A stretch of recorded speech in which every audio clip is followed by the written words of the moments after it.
Hello and welcome to Mirror Realm. My name's Nick, known as Wyvern on the Discord servers. In today's episode, we'll be looking at the big, or what feels like the big, announcement for Gothic. To us, this feels huge. We'll be talking about it, our initial thoughts. Jarrod is on the call, I believe. Is that right? Hello. He is there. I think we'll just jump into it and we'll read through it, I guess. And I'm excited enough about this one to actually read the text, so let's do it. So, what you can carry with you: a first look at the collection and deck sizes in Gothic. I think deck sizes is a very important part here as well. Going 60-30 instead of 60-40 is so impactful, I think. Oh, you're jumping ahead already. Oh, it's in the title. Is it? It didn't say the numbers. And deck sizes. Spoiler alert! If somebody hadn't seen it yet. Alright, we'll get there. I'll try and get there fast. The upcoming Gothic set doesn't just delve into shadowy new themes. It brings long brewing gameplay updates into the light. During development, our team tackled a simple but critical design question. Does Sorcery need a sideboard? And if so, how do you build one that works in a best of one world without feeling like it wandered in from another game? I think I said that like it's a statement and not a question. Apologies. I think you might want to zoom in a bit, actually, as well. Yeah, just let's zoom in a bit. Browser. Alright, is that enough? Yeah, that's good. That's good.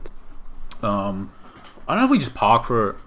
maybe let's not park, let's just keep going. Because I'll just side note my thoughts here about... Maybe it's just worth a little quick discussion around sideboard. Like, I like the change, but I do think if just a note to have a quick discussion about sideboards and best of three and that sort of and this type of stuff, because we have talked about these types of things a lot in the past, just between ourselves, right? So I think we will derail a little bit at some point and go into our thoughts generally in that space for the game. So. Right, and then we have a spoiler for a new card, which we will come back to because it's relevant to the rest of the announcement. Enter the collection. This question led us to something new, something flavorful, flexible, and wholly sorcery. The result is the collection, a perfectly flavorful word that in plain English and casual play literally means the cards you own that aren't in the game. In more formal settings, such as tournaments, the collection is a set of 10 cards. I mean, it says in more formal settings, but honestly, who's ever playing not? Like, I would... Yeah. I mean, I would say, like, 90-something towards 100% of the time, like, this is how everyone's just going to play collection, even when it's not in a tournament. I'm pretty sure. Whenever I play, I'm pretty sure, for example, whenever you play online against anyone, like whenever we play, it's always just going to be 10. We're not going to expect people to bring in some binders with all of their collection to swap and stuff like that. I think the collection part is mostly just for the kitchen tabletop crew, right? I guess so. Yeah. Yep. But I don't know who. Maybe that. Yep. Okay. Yep. Sure. But even then, it's a bit much. If you're playing at home, you just run off to the other room. Like, it's part of my collection. So. That's a reason to want to host it every week instead of going over someone else's house and having to bring, boxes of cards with you just in case you need one. But, yeah, I'm not sure. I would have thought... Okay, let's park that, because we're not really that player, I guess, right? But whatever this is, the kitchen, whatever, so I'm not even sure... Like, I've never seen any, I don't even know who that is. So, I guess it's somebody, though. But, anyway, the point I'm trying to say here is that it is called the collection, but 90-something% of all Sorcery games ever played, I'm pretty sure is actually going to be playing in this arrangement with the 10 cards. And under that arrangement, the name is a little bit misleading. I think one reason to call it the collection versus just saying it's your sideboard is... If at some point down the line they revisit the fact that they want sideboards, they don't have to rename this. You can have like a collection that you tutor for with all these cards that interact with your collection, and then you can have like an actual sideboard as well. Possibly. So that might be another line. Oh, I'm not sure if it should be. I'm not advocating that it should be called sideboard, but whatever. I don't have as much of a some of the other names had more of an issue with, like interacting with the realm, for example. Than this one. No real issue there. All I'm really trying to say is... It's still a collection of cards outside the game, right? My gut feel here overall, though, is that nearly all games of Sorcery that people are actually playing, and this is not going to extend to the vast library at home. It's just going to extend to these 10 cards. But, whatever, fine. In gameplay terms, this means some cards, especially those debuting in Gothic, can now reference your collection. I wonder, are there any cards that aren't in Gothic? Should this say in gameplay terms, that means that some cards, exclusively those debuting in Gothic. Eric's Furiosa. Oh, yeah. Yep, there you go. The one card that nobody ever plays. Side note, I would be very interested to know what officially the rules are for Eric Curiosa in the... does it say get a card from your collection? Yeah. If it says that, it'll be under these rules, and I would assume. I would assume so. So I would assume that's the case. My bigger question is, what happens post ripping the card up in regards to future rounds and your deck list? And now you're gonna fail deck checks now because you don't have the card in your deck anymore. Are you expected to bring your reserve of Eric's Curiouses with you, and every time you rip one up, you have to put another one in your deck for the next round? That's the way it should work. Okay. Well, I doubt anyone's going to have a reserve of Eric's Curiouses with them. So just nobody gets to play it. Well, maybe. I'm fine with that. But it's officially, there is no ban list.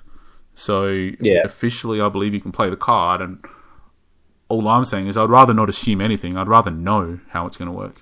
That's all I'm saying. Because somebody's going to do it. Basically, someone's going to bring it. And it would feel particularly bad to be the one person to lose a game to it in the whole tournament. And you just like to know how it's going to work. Right. Okay, so it's a side pool of cards. This collection allows you to create a wide variety of evocative effects. Okay, I mean, they're not all cool. Alright, I'm not going to get too they're trying to be flavorful. It's like you're nitpicking away. Yeah, I am. It's like, what? I'm only allowed to play cards that are evocative. What if I want to play something that isn't evocative in there? I'm not allowed to do it? It also probably comes down to what people consider evocative as well. It does. That feels like a big rabbit hole to go down if that was officially a rule that the effects had to be evocative, but I'm pretty sure they don't. I think that's just them, like you said, trying to be flavorful. And because Sorcery is nothing if not stylish, this allows us to avoid bogging cards down with a lot of technical information. Instead of cast an ordinary 1-2 power mortal earth minion, we get to say, sort of, maybe, okay. I mean, yes, sort of. The thing I bumped up against when I read this is the second line's barely shorter than the first line. But you also get no context as to what a townsfolk is. Yeah. And, doesn't it already exist? And what if there's something else called townsfolk? If something comes out as a townsfolk is like a creature type, then can you all of a sudden start playing townsfolk creature type things off of this site now? Things like that. It's probably more likely to happen with the one above it, the ghoul one. But, yeah, it's very... I assume so. But yeah, I don't know. All I'm really thinking is, doesn't this already sort of exist in the game anyways? I'm pretty sure there's things like a village that says pay 1 mana to summon a foot soldier here. Yep. But I think, yeah. But obviously, I guess you don't want to necessarily create...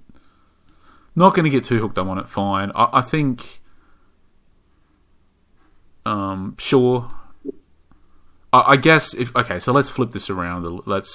I think the example is bad. Like you said, it's nearly the same amount of text. But for example, this would be cast an ordinary 1-2 powered mortal earth minion with charge and airborne and comes into play tapped, and you know what I mean? Yeah. Right? And obviously that's way more text than just saying cast the special townsfolk that has those, cast Townsfolk X or whatever from your collection. So I think the example doesn't make it as glaringly obvious as what it could be in regards to conveying the point, which is that the card can have a ton of text, and the other thing can just say cast the card, right? So fine. Because this collection exists outside the game, it gives players an active sideboard. So they are using the term sideboard but calling it something else. I think if you've got hope set aside that they're also going to add a sideboard on top of this, I would say... I mean, I don't have hopes. But, I don't think they will ever do leaves that option open. Well, it would leave that option open, I suppose, to anybody arranging their own tournament, but I can't see... I think this is in lieu of. I don't think this is intended to be as well as, basically. So a flexible toolbox of up to 10 cards that can be accessed mid-game. This leans into Sorcery's best of one identity while opening up room for more adaptive counterplay. Whether you're packing a silver bullet or a clutch support piece, the collection encourages tight, thoughtful deck building. It's not just what you have in your hand, it's what's hidden up your sleeve. Right, we'll get to these cards. I mean, I think let's just go through and talk about the mechanic for a second before we go through all the cards. So, bigger deck, a bigger toolbox. And this is where they go about the deck sizes. So it's time for us to move to our intended deck sizes. After a year of extensive deck testing, deck brewing, and listening to feedback, we've decided that the ideal place to land for the decks is 60 cards for the spellbook and 30 cards for the Atlas. Combine that with a small 10-card collection and you'll be ready to contest any realms you so desire.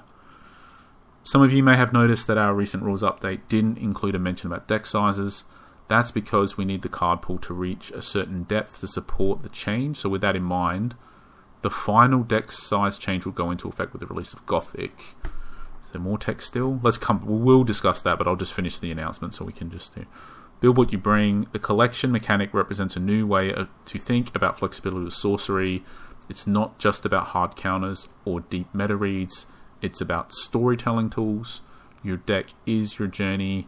Your collection, that's your rucksack of mysterious odds and ends, full of things that might save the day or doom it. So as you prepare for the creeping dread of Gothic, ask yourself, what are you bringing with you? Okay, until next time. So just scan back up to the top, and I think you want to start with deck sizes. Is that a good place to start? Yeah, I think it'll be quicker than each card individually, So the first thing I would say is this, well, the way I read this is that this is not an interim stop. This is, well, as it says here, the final deck size. The wording on this to me very much implies that 60, 30, and 10, I suppose, is the intended final landing spot. And it isn't like something that is going to be like, next set's release, let's up it to 65, 35 or whatever.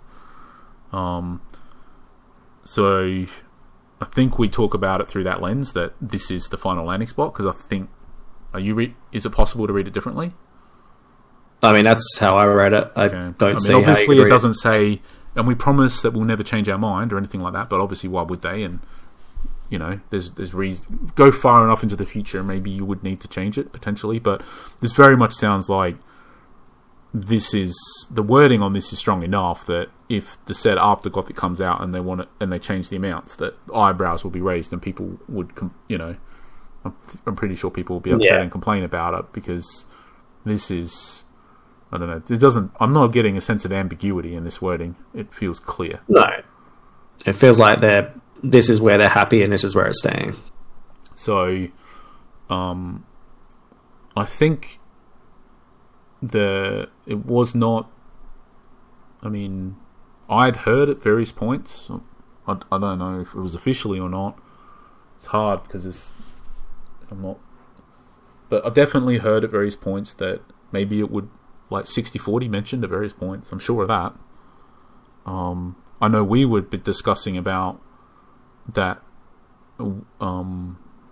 about the prospect of the Atlas getting bigger and that not being ideal for certain things in the game. It certainly removes a lot of consistency to mana bases, and mostly it was like 2 element decks that got hurt, or single element decks that were actually hurt more than like 3 and 4 element. Mostly because, like, I mean, if they printed like another set of like dual sites effectively, then it probably could go up again. But without that, you know, those extra 10 sites not being great fixing really hurt for 2 element in particular. Yeah. Well, I think it's also with just broadly anyway, like in a game, there's only so many sites you're going to draw in a game. There's only so many you're going to play. And for some decks, that's 4. Is that about the lowest end that 3, maybe? Yeah, I mean, 3's the lowest, but yeah, 4's more reasonable. But probably those decks, they did involve a bunch of cores and stuff that you probably wouldn't want to go that all in anymore. So probably 4, I think, is the least, and yeah, whatever. It can be more than 10, but 10 is kind of somewhat the upper limit, just on the basis that it's not often you get to play more than 10, right? No. Obviously, technically speaking, you can play 20, right? Technically, it just never basically happens, right? So, but all I'm really trying to say is, depending on the deck, you're broadly looking at somewhere between 4 and 10 sites you're going to play in a game, and you know, in a 40 card atlas, like 4 sites is only a tenth, right? And 10 is only a quarter. Yeah. So, and under the current, you know, like the difference between a quarter and a third is pretty big, right? If they went to 40. I mean, even at 30, it's still pretty, like, I mean, we're touching on the point, but even at 30, it's very difficult to achieve consistency, any kind of consistency at all. Yeah, I mean, the difference between 30 and 20, it's the difference between going a third and a half, right? So that's massive.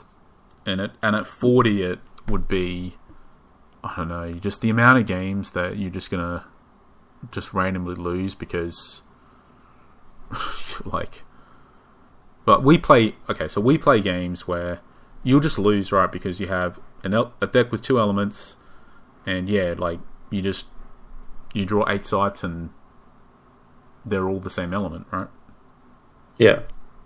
And yeah, it's incredibly unlikely, but it happens.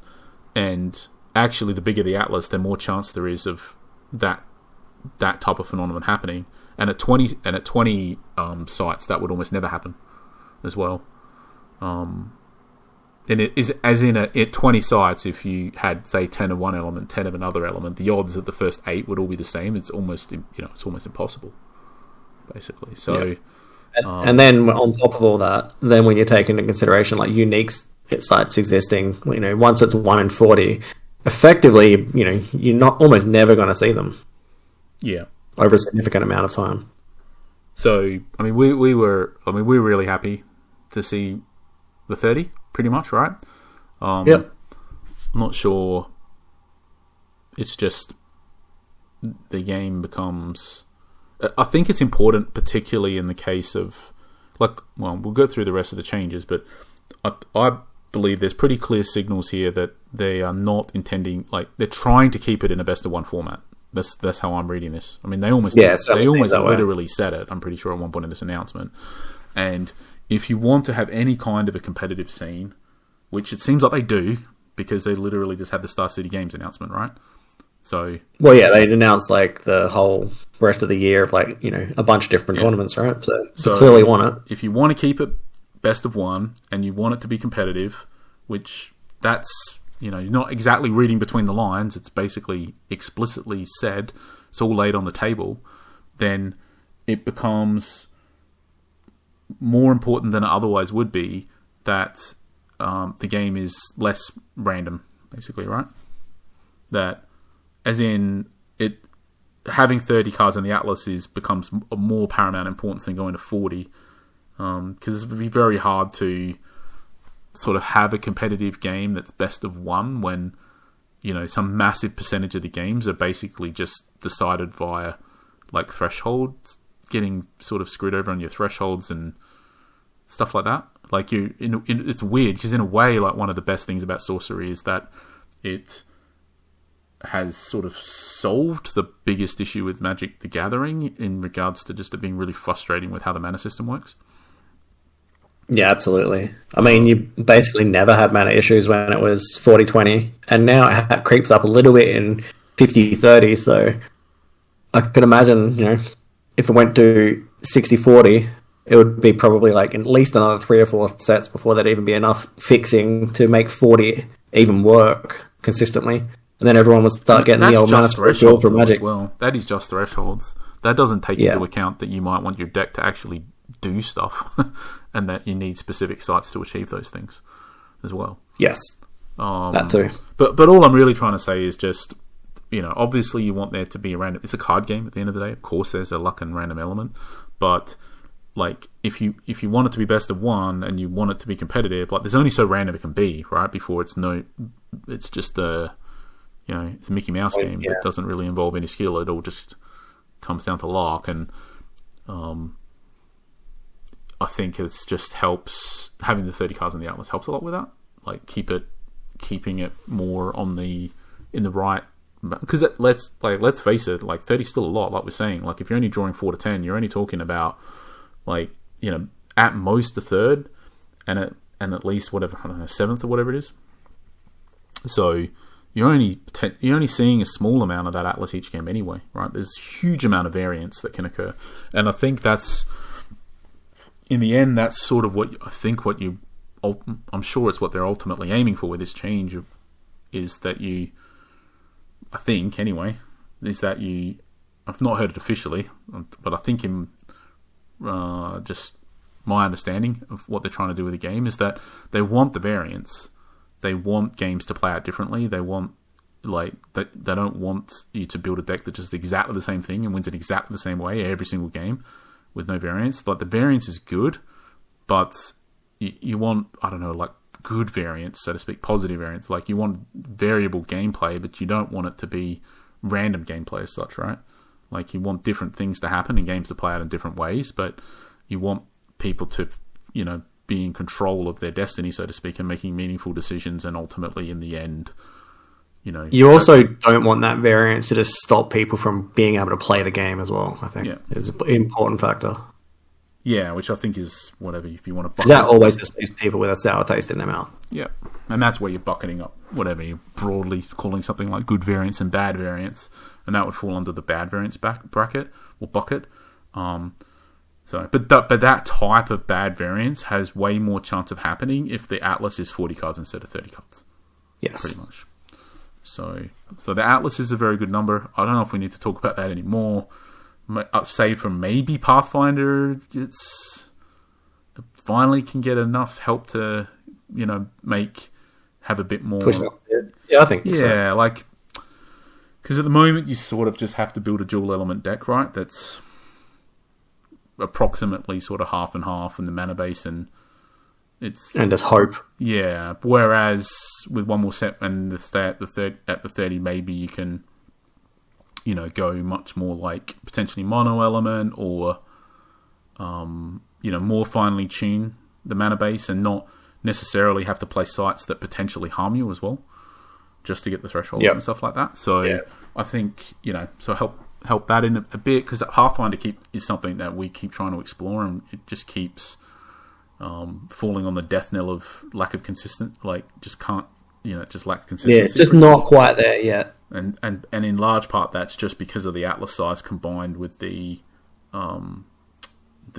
sites available in the game. So the fact that there will be more sites added and not a bigger without Atlas, needing to add more. So right, the spell book at 60. I was very much expecting both to increase, so the fact that increased isn't surprising at all. I think with the nature of deck construction, it's fine. Like, I know. Yeah, I think it's. Like, we moved from 40 to 50 pretty ourselves. We moved pretty gracefully, right? Like, it wasn't difficult for us when it moved across, and like I know some people really don't like it, and I think there are still like people playing online with 40-20 format. Tournaments and stuff, but I don't know. 40-20 now with Arthurian Legends and other sets in the mix would just feel way too easy to make ridiculously powerful decks. like way too easy. But maybe that's what people, what they want. So yeah, I mean, you can still make really powerful decks at 50-30 as is. So I think it's going to be fine because the card pool's growing massively. So only need to add an extra 10 is going to be pretty easy. But I think the big thing with it going to 60 is basically the unique system of the game, right? So it's going to be a lot harder to see certain cards each game, and that could be a good thing, could be a bad thing. I'm not 100% sure on that yet. But yeah, I'm not sure. It'll play more into how we definitely evolved, I think, in our deck construction when it went to 50-30, which is that you trying to build a deck that consistently wins, and you achieve that consistency through the deck being versatile, effectively. So, as in, you have multiple different ways to win, right? Yeah, and you're not, or to sort of frame that another way, you're not relying on drawing any specific card in order to be able to win, right? Or not only any specific combination, but not any specific card at all. So you sort of, it's a bit of a weird concept in a way, because I can't even really think how you apply that properly to like other card games too much, because normally how you're achieving the consistency is by doing the same thing every time, right? Not by potentially doing different things. So yeah. So examples of this is things like how we included Nimbus Djinn, right, in our Archimago deck. It's like an alternate win condition. So yeah. So you're not relying on having to win with some specific way, like with Creator Eyes or whatever, right? So I think I just don't have any issues with 60 in principle, pretty much. No, I don't have any issues with it either. I think it's fine. I think it's probably going to be, unless they, and at some point, if they do like, format rotations, like a standard and sort of stuff like that, they would have needed to do something about the deck sizes anyway, right? So I like this change. So alright, so now are we ready to delve into the big one? I guess so. Alright. What I will say is a couple of things before we get there. So one, 60-30-10 is a really good number for deck box sizes, because it's 100, and that's the same size as what's the popular format in Magic the Gathering these days? Commander or whatever it is. Yeah, they're 100, right? So at 100 cards, you'll be able to find deck boxes easily that fits them. But once you get bigger, finding deck boxes will be more difficult as well. So I mean, it's already going to be difficult for you because you like the double sleeve, so you're just not going to fit anyway. You can get Commander deck boxes that double sleeve. Already checked. Don't worry. Okay. Don't worry. You're set. I'm set. I'm all looked after. So, yeah. So you can. Well, the one thing with 60-30-10 is they're normally pretty tight, so you can't have your tokens in there in those deck boxes now. No. Nope. So some of them have a separate little compartment or whatever though for tokens and stuff and dice and whatever. They have like a dice compartment, and then you can fit the sorcery tokens in there. So, but anyways, a little bit, but I think it's just because one downside if they do ever go above 60-30-10 would be that everyone's not gonna be able to use a deck box anymore, which is not insignificant, right? Absolutely. I mean, you obviously they probably can find a deck box or somewhere or whatever, but there aren't really any standard deck box sizes that fit 110 cards. Is what I'm saying for other games. So it's okay, and I think now's the time to talk about the collection mechanic. Maybe we'll talk about the cards as we go through it because it helps paint the picture a bit. Do you agree with that? Sure. Okay, so we'll just start from the top. So we have Forsaken Crypt, an exceptional site that lurks within. It provides 1 air threshold. It's got 2 air threshold Genesis, and obviously, like all these other ones, it self counts towards it. So you just need one other. Well, I assume it self counts towards it because that's how it works for everything else. So you don't need one other air threshold. And then you may cast a ghoul from your collection to this side, and the ghoul was a previously revealed card, 3 power for 3 mana, 1 air threshold. So you would have to pay its cast, so you have to pay the 3 mana. It'd be ridiculously good if it was summon, right? Yeah. But yeah, you have to pay the 3 mana. Now, in a vacuum, this feels... I mean, I can already see that, it's going to make sense in some decks to want to do this. You got this nice little spot on the curve. There's definitely a bigger, wider conversation about these 10 slots and whether this is... Well, okay, so let's just imagine for a second that the collection didn't exist and that the ghoul was a token that cost 3, right? I think it would be better in that situation. Yeah, but it would be, but yeah. But it would be, not only would it be better, but it would be really good, wouldn't it? Yeah, I think so. I think it would be played in... If this card with this token already existed, let's say it was part of a Throne Legends, this would see widespread play, wouldn't it? I think so. It would be... I'm just trying to think of what sites it would replace in, the meta air decks. And most of those sites are pretty good, right? Because it's competing with towers and lookout, things like that, right? So, I mean, maybe it's better than them. Certainly. Well, there's plenty of sites that aren't tower or lookout, though. I mean, there's another 20 sites or so in the deck, right? That a single air threshold. Oh, if it's mono air, avatar air, there'll be plenty, right? I'm gonna pull up a list, but there must be. Yeah, I'm just trying to think of what they are. I can't think of what they are. The Updraft Ridge, Cloud City. So it's probably not better than Cloud City. Updraft Ridge is probably better than. Watchtower is the other one, right? Which, they do 2 completely different things, so... Well, they are. Yeah, there's still a world where you play Watchtower. Importantly, this just gets you to construct the deck. It isn't just the site, right? It gets you to construct the deck completely differently as well. Because you effectively... Well, not completely necessarily, but you basically getting something that you either fit on curve as your 3-drop, or you fit it into a later turn, right? As a later site drop. Yeah. So, but you also know exactly what the card is. So, and it provides a threat. Like, if you're comparing this to something like Wizard's 10, because in a way it's sort of drawing your card, right? That's sort of where I was thinking as well. So if you're comparing it to Wizard's Den, in a deck that wants the air threshold, and is, a minion sort of base deck that's doing minion-y things instead of a control deck, it's pretty good.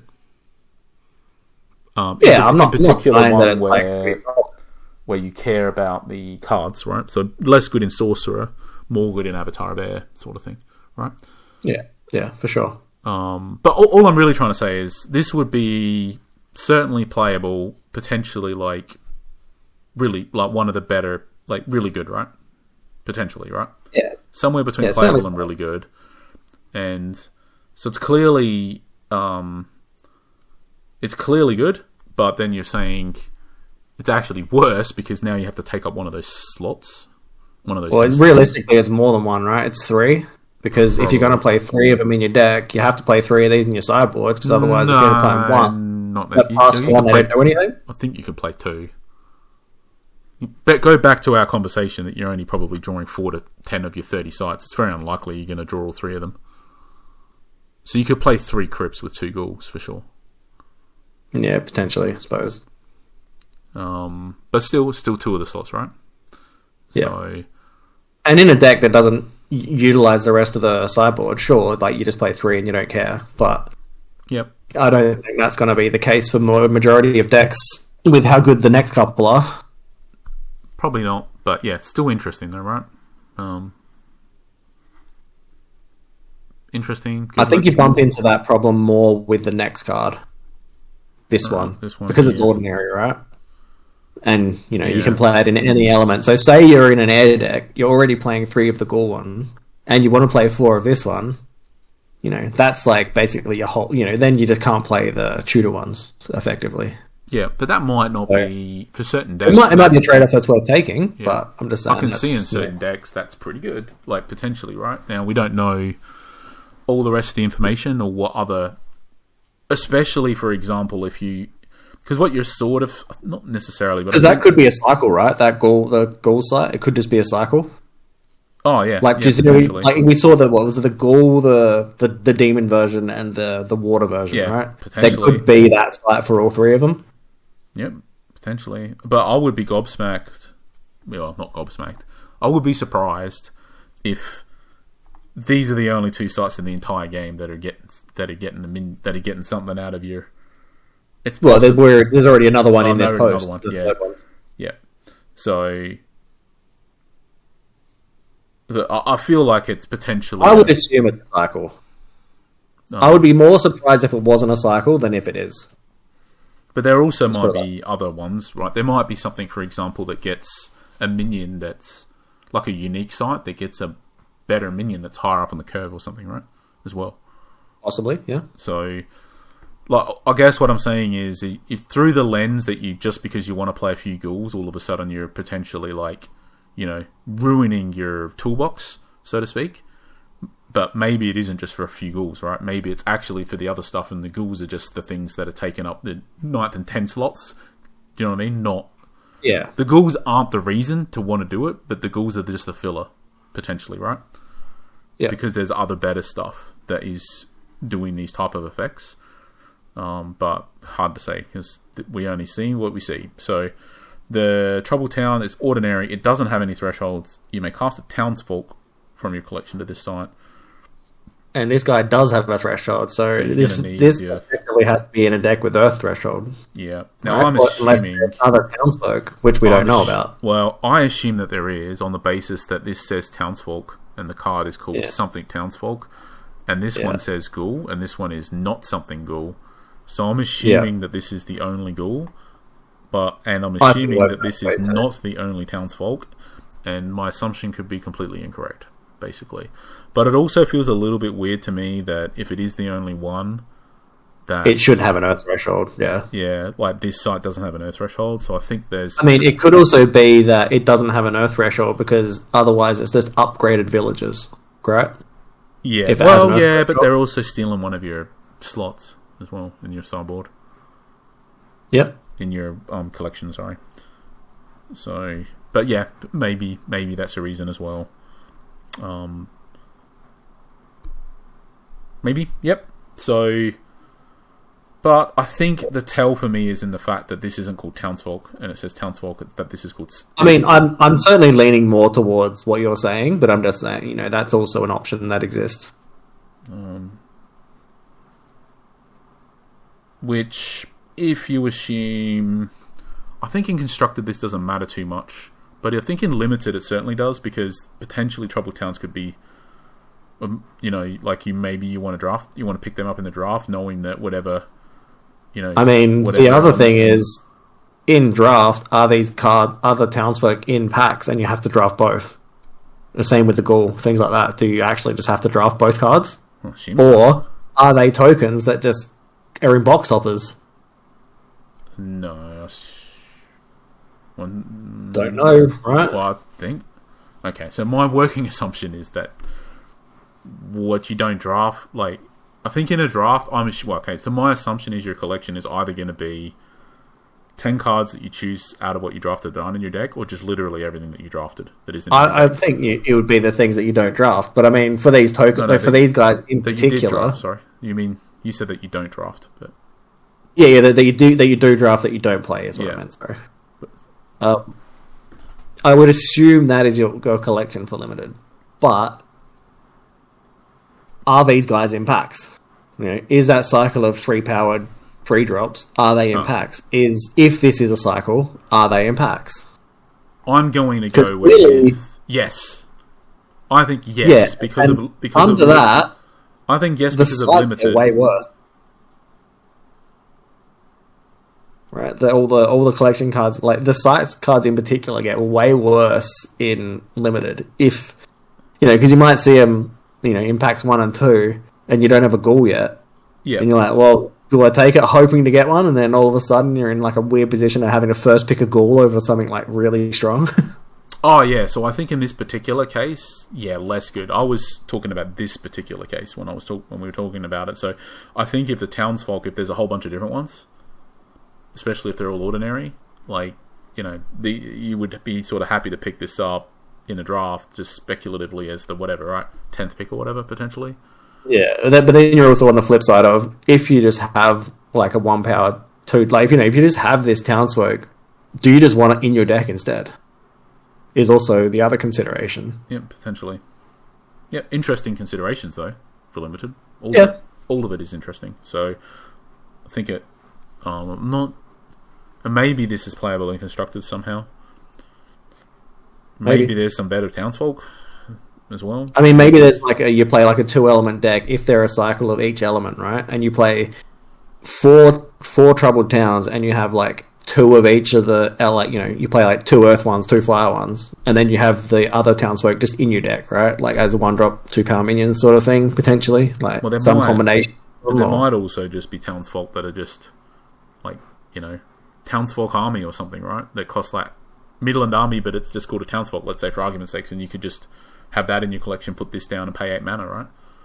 Like potentially there's some like townsfolk that are not size, this exact stat line, that just like, because maybe there are ones that are exactly the same, the different elements. Maybe there's other earth ones that are bigger and more expensive and better. Yeah. So potentially this is really good because you have like it's like a toolbox of townsfolk, maybe, right? Maybe. Yep. Could be a thing. That'd be pretty interesting under that, for sure. I think we do these 2 last. We hop down, because like the spell one is a lot like the others. Release the Hounds. So it's an elite magic, 7 mana, 2 fire thresholds. Summon 2 Hellhounds from your collection to your avatar's location. They gain charge. The Hellhounds with a fire one that was cost 3, 1 threshold, 3 power, right? So you're getting 2 3-powered minions that are beasts, I believe. Were they beasts or were they demons? Maybe they were evil. Demons, I want to say. Demons, yeah. So they were demons. Yeah, they were all evil, I'm pretty sure, when we looked. They must have been demons. So yeah, it was the evil package, right? Yeah. So basically, obviously, you may have synergies with stuff, but ignoring those synergies because we don't know what they might be for a second. It's 7 mana for 2 3-powered charge minions. So even before we get into just the power level of this card in particular, if that Ghoul Sight is a cycle and you can get demons off of it, all of a sudden you potentially can't even play that card if it is a part of a cycle because you wanted to play this instead. And this is elite, and if you played 2 of them, you'd want 4 in your sideboard, and then all of a sudden you wouldn't want to play the sights and potentially make this card do nothing. Potentially, yeah. Because I'm assuming when these guys die, they don't go back into your sideboard. I assume they go into your graveyard. I assume so, yep. Cemetery, yep. We keep calling it graveyard, but yep. I noticed that one. We'll get better one day. Yeah, but maybe it isn't a cycle as well. Yeah, maybe. Yeah. So, but with that out of the way, I think the card. It would be. My question is that how does that even fall? Like ignoring all of this peripheral stuff, just 7 mana for 2 3-powered charge minion tokens. Let's say, how would that even? I think if it wasn't summoned to your avatar's location, I think I would sort of like it and think it's reasonably solid. But since they're on your avatar, there's a good chance if you're going to 7, you're probably a deck that wants to just, tap draw, tap play, or even just draw size naturally and play them, right? So you're probably not moving around too much. And then if they're just summoning to your backline, that's pretty bad. And if you have to be forced to step up and play it, it loses a bit of value. Still probably alright, but it definitely loses some value. And you potentially... It's going to be very hard to get your avatar into a spot to be able to just play this and attack for 6, like straight away, sort of thing. Because they might have a minion in the way or whatever, so not being able to just dump them wherever you feel like is going to be, I think, quite restrictive. But with that said... Especially defensively, right? Potentially. Yeah. And I think if it didn't cut into your sideboard, it would probably have a home in like Archimago, right? But I think they're probably going to want to get a lot more value out of having a big toolbox with the other cards coming up. Yeah. Potentially cards that haven't been released yet. Yeah. Overall, I think probably not going to see almost any play. And again, if it's like you have to draft both the Hellhounds in Limited, because I could see it being like an absolute bomb in Limited, right? But if you have to actually draft both the Hellhounds as well, this card potentially is unplayable because you only got 0 or 1. On top of the fact that other cards are probably going to summon Hellhounds. Yeah, and you got to choose. You got to draft those Hellhounds instead of other cards. Exactly, right? So if you want to make this card even playable, you have to draft the card and 2 Hellhounds. So there's 3 of your picks to have one card that is like pretty even solid. If you pull that off, it's not like it's game. Like I'm not like going to end the game. It's a very real possibility that your deck may just be better to not play Release the Hounds and just put the Hellhounds in your deck instead as well. Absolutely, depending on what else you drafted, right? So. That's very interesting. I mean, I assume you're going to have to draft these things to play them in Limited, but that's a pretty big, as we've discussed even with these cards, right? It's a pretty big thing already. Yeah, I think I think if you have to draft both of them, unless there's one in every pack, they're going to be almost unplayable in draft. Most of these cards, and maybe there is, yeah, yep. Maybe they're like super ordinaries or something, like appear way more frequently than other ordinaries as well. Yeah, maybe there's just a rule that you can just play them like tokens in Limited. Who knows? Because if you can play them like tokens in Limited, I think they're probably all fairly strong that we've seen. Yeah. Maybe it's like, I guess possibly as well, they're just like, you know, the vanilla sites or whatever, there's just like a pool of ghouls and stuff that you can just... Yeah, it's like when you get your Spellslingers, your Spellslinger box draft kit, they've got them in there for Gothic, potentially. Yeah. Yep. But, you know, maybe this set just wasn't designed for limited play, and it's just bad luck for all this stuff. I mean, that seems like a massive oversight, though, if they did that after making a set that was completely based around limited. So they know they want to get people drafting it as a game in general.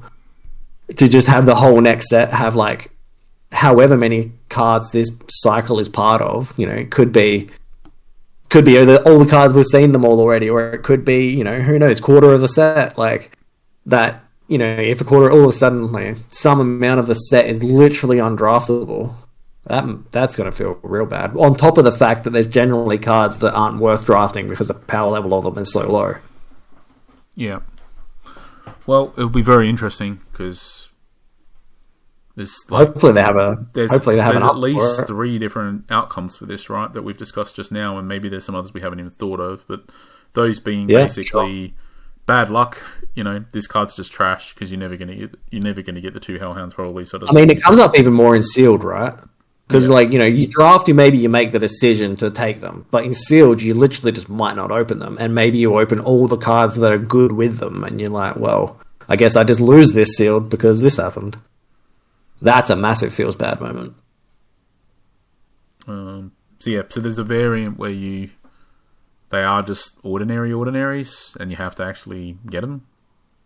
And there's a version where they're super ordinaries, or they just appear in every pack. One appears in every pack or something, so they're just pretty easy to get hold of in draft. And then there's a version where they're just part of the... you can just add as many as you want outside, like they're just with the sites or whatever to add afterwards. Maybe there's some other stuff, some other ways that it could work as well. It'd be very interesting, though. It'll change the draft experience massively depending on how... Yeah, and if that second situation comes up where they're just in all the packs, all of a sudden you're only opening like 5 or 6 different cards in every pack. Because if you're opening like, you know, there's a cycle of the hounds, and maybe like, you know, the evil units, and maybe there's an earth version of it as well that we don't know about yet. So maybe that's 3 or 4, and then if the townfolk is a cycle of each element, that's like potentially 8 different cards. There might be more cards that we don't know about. Yeah. So that's, you know, there's your whole common spot. No, to be clear, my assumption would just be that that one of the ordinary slots is reserved for a specific list of cards, say those 10 cards that you just... Oh, sort of like Slights in beta. Yeah. Not that 10 of the cards in the pack would be those 10 every pack, but just there would be certain ordinaries that just appear way more frequently than other ordinaries, basically. Yeah, okay. Yeah. I.e. the ones that you need for all of these. Effectively the token ordinary. The ones that are being like pseudo-tokens. The ones that are like intended to be part of your collection, basically. Yeah. Which there isn't that card in Arthurian Legends, right? That don't have that slot? I don't think so. No, that's not a slot that exists in AL like it did in beta. Beta it was Sights, AL it was nothing. No, but there is a slot that has you sort of have the certain elites that appear more often than other elites, right? As such, the fake uniques or whatever. Yeah, but that's it's obviously completely different, but in principle, it's similar conceptually that you would just have an ordinary that appears more frequently than other ordinaries, and nobody's going to care about the value of any of these cards, so you could do it. The ordinary cards, I mean. So, yeah, that's possible. But even all that aside, obviously it's probably alright in limited if it's one of these versions of this that makes it alright. Yeah, I do think as far as like it feels pretty bad in constructed, doesn't it? This just feels pretty bad. Take up 2 of the spots in. Oh yeah, and you're saying, like having to play it at your location, it feels. I think if it wasn't at your location, there's it's a possibility at the very top of your curve in like a pretty, burny, chargy sort of deck. It's probably a pretty solid card. But, you wouldn't play it in Sorcerer because you never go on a 7, realistically. Pretty rarely you'd want to go to 7. And they're generally the most avatar used for like the real aggressive burn decks where this would really fit. So that's a bit awkward. I don't see this almost ever seeing any play. Yeah. And yeah, like I was saying, Archimago would be pretty happy to play it if it wasn't for the fact that it takes up 4 of your tutor slots. Yeah, and even then it's probably... And that's only if you play one of them. That it's in your location as well. Yeah, but I mean, you probably got ways to get around that as Archmage, right? You're more than happy to blink up or something like that. Probably so. I mean, it's competing with us. But there's also be way better options. Well, even Guards is arguably better, right? Cost less. Yeah, maybe. I mean, over a couple of turns, though, 6 power of charge over, 2 turns is going to add up pretty quick versus what Guards does. Yeah, like you said, though, I think at some point I do not see this redefining the entire meta, but let's see. No. If it sees play, I would be more surprised than if it didn't. How do you even say this one? Ersatz? Plats? Probably something like site of unsettling pillars and slats. You may play an exceptional site from your collection here, banishing this site. This is really interesting, I think. I like this one a lot. The amount of I'll let you go. I was just going to say, quick point.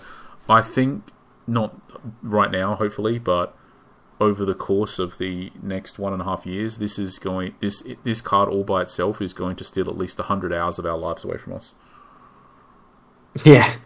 I can see that for sure. Deck construction. I mean, every deck we ever make, we're going to have to be like, all right, let's go down the rabbit hole. Do we do it? But yeah, like literally, right? Every deck ever.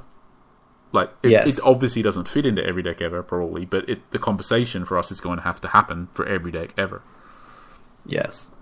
And I think the big, there's also, because it's an, you play 2 of it because it's an elite site, and the fact that it can get an exceptional site, it potentially gives you access to 4 copies, well, 4 chances to get one particular exceptional site each game, so, it increases the odds of that. That's another way of playing it as well. And yeah, the implication, like, I mean, the possibility that there's this is a cycle, right? Like maybe there's a unique that gets an elite or an exceptional that gets an ordinary. Could you imagine how much time would go into deck construction for every single site if there was like one for each rarity? Like, oof. And I would have a lot of fun with it. I think that would be very good. But yeah, you're going to have to increase that 100 hours to something more like 500 or 600 hours, I reckon, if that's the case.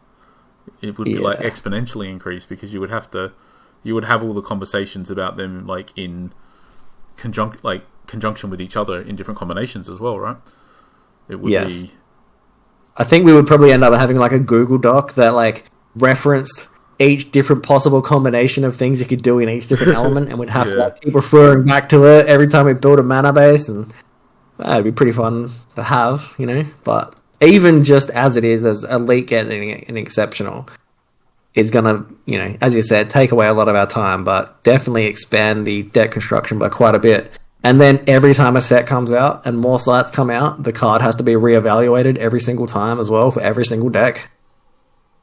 Yep. Yeah, really. Yep, really cool, I guess, from that. Like, yeah, sure. And the only especially with the way sites are like, you know, it's so hard to draw like a good amount of sites versus spells, right? Where, you know, you got like Grandmasters and all that sort of stuff. So it's like having more access to particular sites is pretty awesome as well. On top of the fact that there's quite a few like fringe sites that, you know, you're like, oh, I sort of wouldn't mind playing it, but, you know, you don't really want to have it in there for the games where it's not good.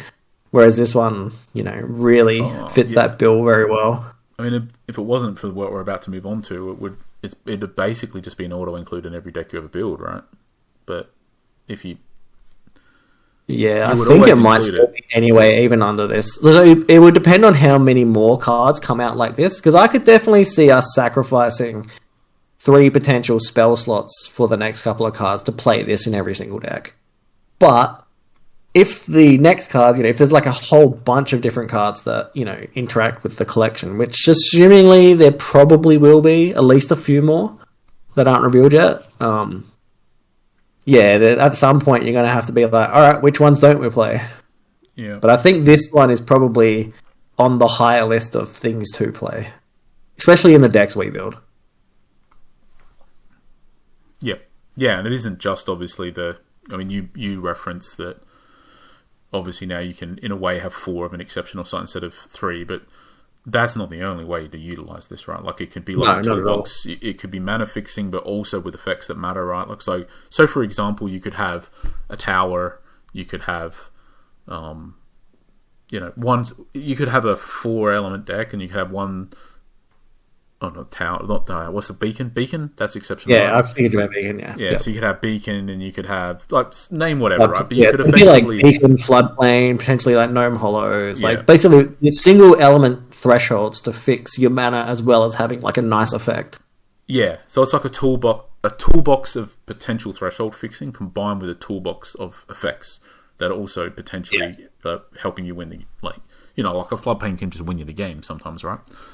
As can absolutely whatever potentially a gnome hollows could like, but yeah. So there's that, and then obviously, or maybe it's just 3 elements, or even maybe it's just 2 elements, and so it can be this. It isn't just to potentially get 4 copies of a certain exceptional, right? Like it could also be absolutely like a toolbox type of thing.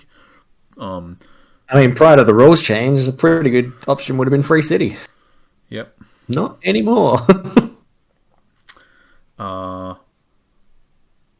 But yeah, I really like the idea of it being like, because obviously later in the game, there's a good chance you don't need the thresholds, and at that point you can just chase whatever effect you need the most as well. Yep, absolutely. So, ready to move on to the big one, the big ones. Yeah, yep. The big bad boys.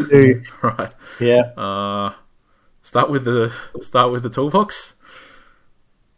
I mean, they're basically the same card with just different restrictions, right? So yeah. Okay. So they're fairly similar. The big difference is the tap, obviously, right? Well, the big difference is how many you can play and what you can get, I think. But the tap is definitely an issue. So there's one immediate question which you can start with, which to me is an immediate question, which is there a unique one in the cycle that gets an elite as well? But we don't know the answer, and we don't know.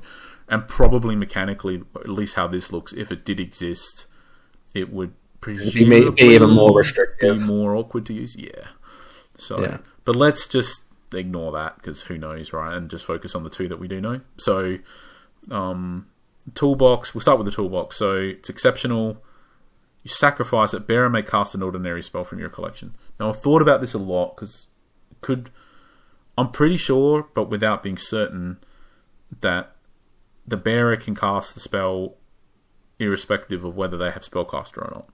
Just looking at other cards and consistency and wording. That was my thought as well. Like when I first read that, I'm like, I definitely thought, can this make things that don't have spellcaster cast? And I would think yes, through like, you know, if you think of like fire breathing and burning hands having the alternate cast from things that don't have spellcaster, I think it would work in the same way. Yeah, but obviously, wording's slightly different. Sure. There's no direct comparison. I'm like 90% certain, not 99 or 100. Like, I would, you know, there's plenty of things in this game when you read the card, how you think it works is not how it actually works, pretty much. So yeah. So I guess we'll because the thing is, these cards are very different in their overall playability and power level, depending on the answer to this, right? Like, well, Silver Bullet, like, if you couldn't cast, like, so basically they do similar things, like basically the same thing, right? But Silver Bullet says this unit may cast, and the other one says bearer may cast, like, yeah, because that's okay, even more. But obviously that one says this unit may cast it because the thing goes away and it's not holding it anymore. So yeah, exactly. So I assume they're the same. Yeah, but they both do it, right? Because the other one sacrifices it as well. So why do they both do the same thing except they're worded differently? That's awkward.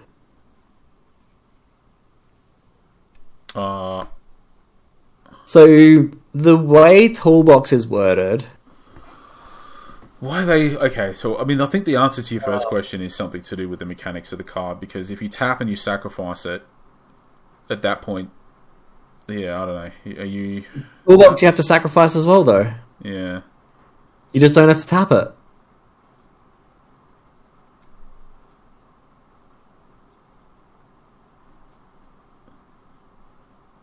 Why are they worded differently? That's very awkward that I hadn't really noticed until now, just rereading them. Okay, so if you assume for a second that the reason is because the tap effect, right? So here it'll be like tap, sacrifice, dash. Yeah. Bearer may cast. So that's the question. And the answer might be...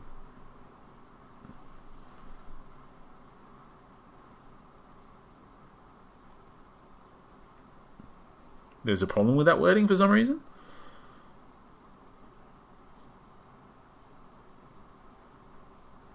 Don't know. I honestly don't know. Let's just not get too hung up on it. Maybe if someone knows, and they can post it in the comments and totally school us. Because the question's something, I guess if you know the answer to why Silver Bullet doesn't just say tap, sacrifice, arrow, bearer may cast an... Just literally the same wording, but just says tap, dash, sacrifice, and exceptional here instead of ordinary. Why doesn't it just say that? Maybe there's some reason. Let's assume that mechanically the only difference between these is having to tap. Yes, I think it'll make our discussion a lot easier, for sure. I think also that obviously makes it... It's a cost, right? So you have to not have summoning sickness to do it.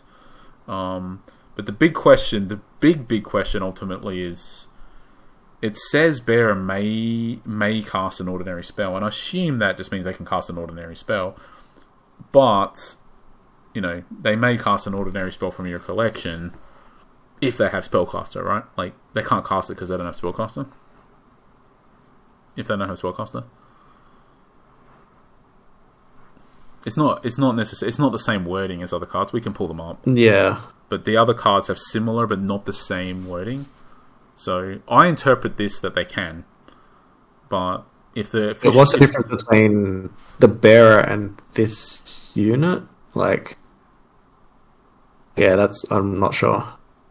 So, for example, I'm assuming this unit means the bearer of this unit. Maybe it's like bearer has, you tap, you sacrifice a bullet, and you can like choose a unit that this unit may cast. Like maybe it doesn't have to be the bearer that gets it. I think it has to be the bearer because I would have. That's how I would have thought it would work. But now I'm trying to work out what the difference between these two bloody cards are. I think it's just the tap in the cost. But honestly, the bit that I'm not 100% sure on is just whether the bearer can cast the spell, whether they need spellcaster, or other conditions. So, for example, if the bearer was immortal, then they could cast Burning Hands from your collection, right? Yeah, okay. So, whether they still have to basically be able to cast the spell, or whether this enables them to cast a spell, or if this just grants them the ability to be able to cast it from your collection if they're able to cast it. Does that make sense? It's yes. So, because the wording is a bit like it's not. So, for example, like bearer can cast an ordinary spell from your collection. I don't know if that's at that point. It's like makes it clear that they can, right? But I think let's just assume that they can. Yeah. Okay. So I think we go through. So for the rest of the thing, we'll say they can. But there's one. The big difference if they can't is Silver Bullet immediately gets much, much worse than Toolbox. Because then you have to tap. You'd basically, majority of the time, you'd be tapping your avatar to use it. So that's, an additional cost, effectively. Yeah. And obviously there's all sorts of spells and stuff that have, like, nearby and proximity and whatever, right? Like, or shooting projectiles or whatever. We're having, like, it's massively different for both. But like you said, the biggest thing of all is tapping is just way worse if you have to tap your avatar. Yeah. Because you just can't, you can't move your avatar. Or where Silver Bullet would really have the premium, right, is where not only are you not tapping your avatar, but you're tapping something you just don't even care about, like a frog, right, or a foot soldier or something. Yeah.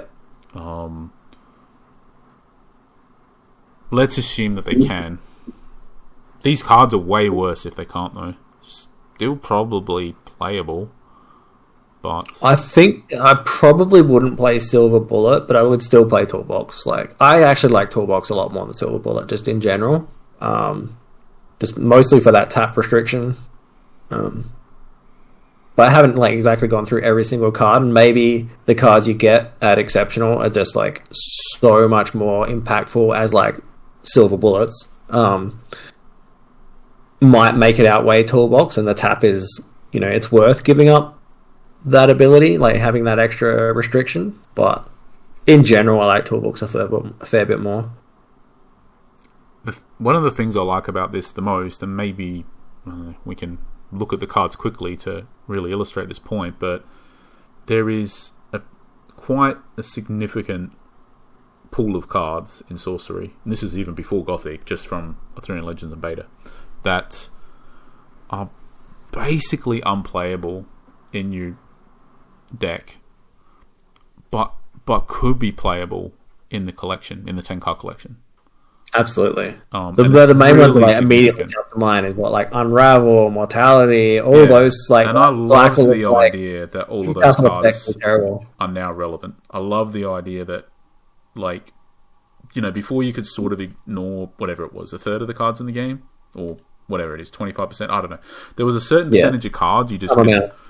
I mean, let's just, we won't be too hyper. Let's just give some actual examples. So you can remove sight. You can remove sight. Remove sight. So you just click on menu now. So an example is something like Blizzard was basically never played. Boyle sort of never played. These have never played in Constructed really, but they could be now. Yeah, they could just be fixing from a toolbox in like a 4-element deck. Charge now all of a sudden potentially has legs. Exorcism could now be playable, especially with Gothic, the Demon and Undead, right? Extinguish becomes way more playable. Big one. Which one, sorry? Just said Extinguish as well at the same time. Oh, yeah. Potentially like the Blaze, how the Blaze there is. Interestingly, maybe even a Highway Clansman could just, for the late game, right? If there's no better Ordinary to slam down as a late game thing, if it dragged. Helpful Hob even, for those situations where it's actually good, like, the ramp or whatever and things like that, so. I don't know, maybe even if there's some really powerful spellcasters coming into the next set, maybe Mage Slayer, right? Yeah, potentially. Miracle Workers is a pretty immediate target as well for Mortality. heavy minion deck. For sure, Mortality, right? Yeah, for sure. Rain of Arrows, potentially. Even. Rescue's another one of those sort of cards as well, where it's good to have the option to be able to have it, but it's really awkward when it's in your deck. Scarecrow, Scent Hounds. Both are very good.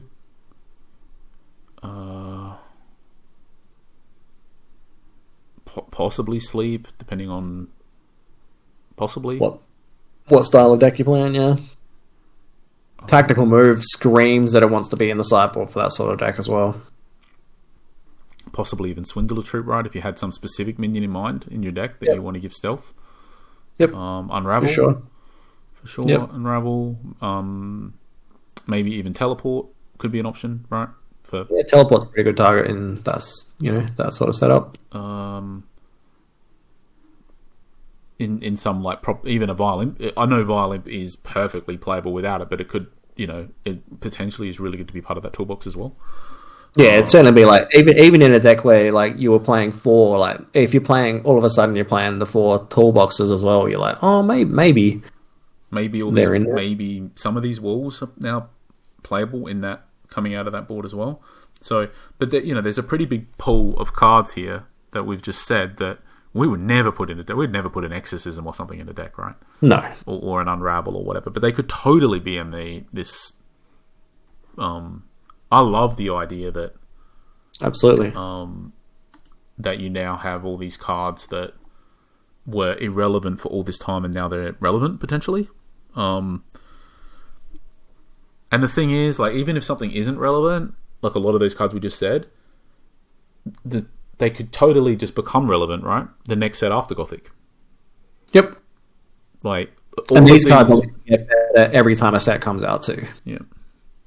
So I like the idea that effectively it's the existence of this mechanic. It's not literal, but to some large degree, it kind of means that every card is potentially always playable in the game at some point in the future, and that you sort of have to reevaluate literally everything, every set sort of thing. Yeah, maybe possibly. That's not fun. Maybe that's not quite 100% true, but it's probably it applies to 90+% of the card pool, right? That you kind of have to reevaluate it every time a set's released. And I don't know, I just like the idea that you've just massively expanded the playable card pool effectively with this change. I really like that as a concept. Yeah, I like it. I think for us personally, kind of leaning towards we're more toolboxy type players, I would say, than ghoul type players, let's say. Well, we're more likely to be doing the toolbox type stuff but we're more likely just because I think this Townsfolk and ghouls and whatever make more sense for more aggressive, aggro to mid-range type decks, whereas the toolbox and stuff is probably better for more mid-range to control type, the second half of the spectrum, from sort of mid-range. Yeah, next to one answers to things. It's and that's normally where we. Our personal play style sort of typically sits more in that. We do build mid-range, proper mid-rangey decks sometimes, but we don't really ever build pure aggro decks, do we?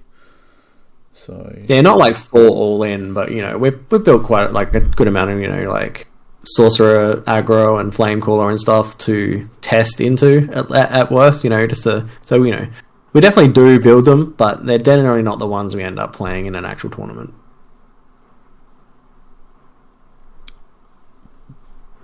The toolbox feels very, very, very good, and I can see us having conversations for like. I would be very surprised if every deck we made didn't have 3 toolboxes in it. Yeah, made for us to play, I should say. Yeah, I think it's possible that you may end up, for specific decks, you may end up down the silver bullet route, just maybe because there's some specific exceptional cards that are really important for the deck. Oh, I mean, that you can definitely play both, though, in a deck, right? Because, with the silver bullet in particular, you probably don't need, like, a massive amount of cards for it to actually be worth playing. Like, maybe you only need, 3 options, and all of a sudden you're willing to play both. You're willing to play 2 of them. For me in particular, that was why I think toolbox, like we lean toolbox more than silver bullet, is literally just the tap thing. Yep. Yeah. But maybe there's exceptionals that are so good that you're just like, no, it's worth tapping for. Yep. Yeah, and again, the specifics of whether it has to be the avatar or it can be a minion is huge here, because if it can be a minion, this is way more playable, the silver bullet, than if it has to be your avatar. It's just or a minion with spellcaster, let's say, then it's a lot worse. A lot worse. Whereas the toolbox is just worse, but not a lot worse, basically, right? Yep. Yeah, because at least the toolbox you can just jam it on your avatar and be like, sure, I think the real downside of it, if it is, obviously the power level is impactful quite a bit, but to me the biggest shame of these cards, if they had to have spellcaster, and it sort of means that it has to some degree be your avatar, right, for most of the time, is that the cards are narrower, effectively, and because of that, the cards that could be useful for the toolbox that card pool is also narrower, and then you're like offsetting a chunk of the previous point that I just got really excited about, that there's all these cards that are never playable and they're all now potentially playable, and now you're saying, except for all of these ones, they're still not playable, right? Yeah. Like you're saying, except for this thing that has to be, it only impacts stuff that's one step away or whatever, right? It's like, that's no good, because so I think for me that'd be the biggest shame. But if that's the case, but I don't know.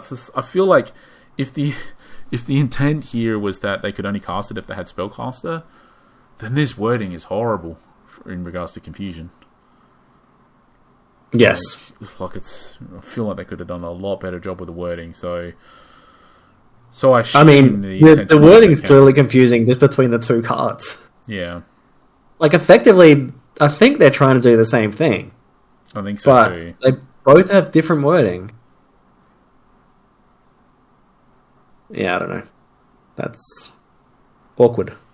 At best, it's awkward.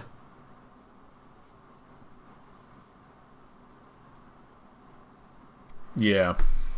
Hopefully somebody knows why.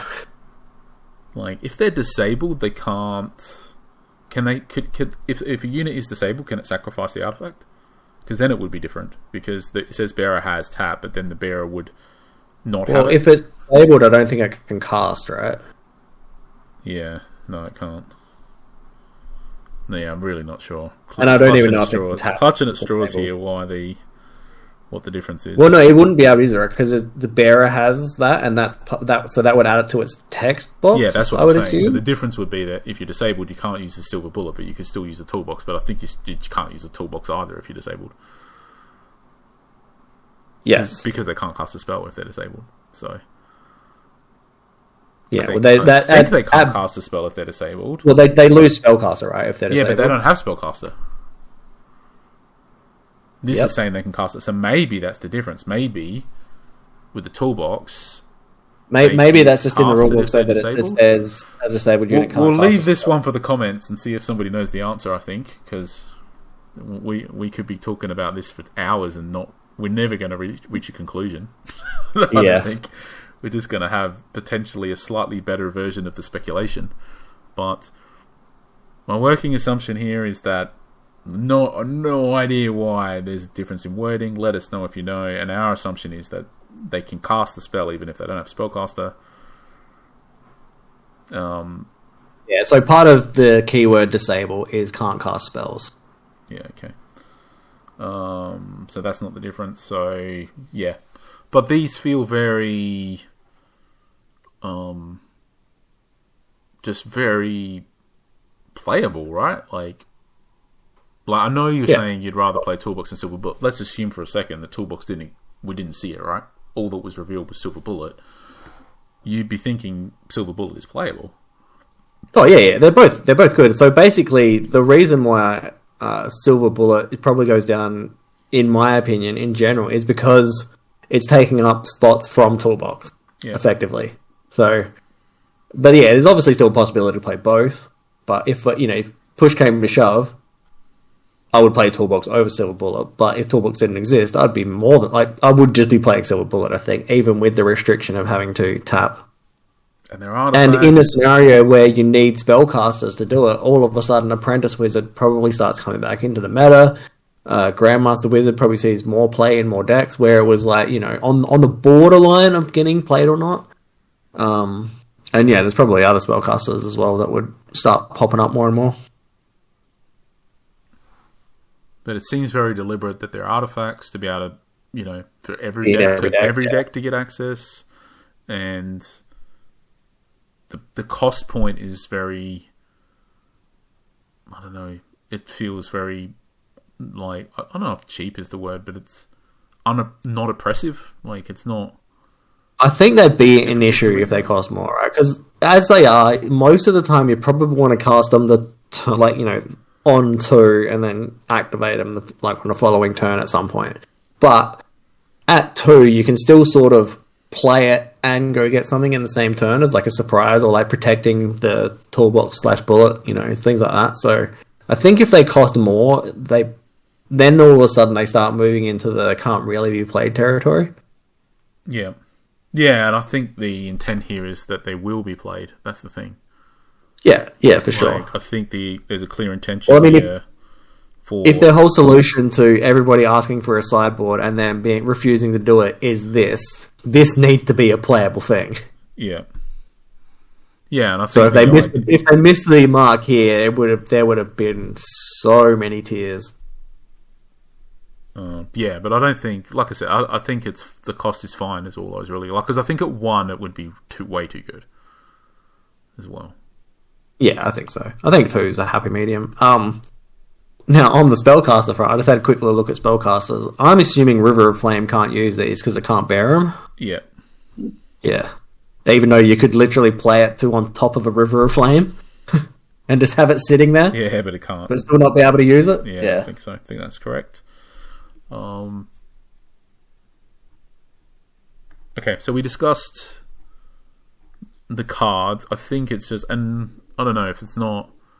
There's a couple of other things I just want to discuss. So one is, which would, skirting around the edges a bit, I think is, why don't we derail from this for a second and just talk about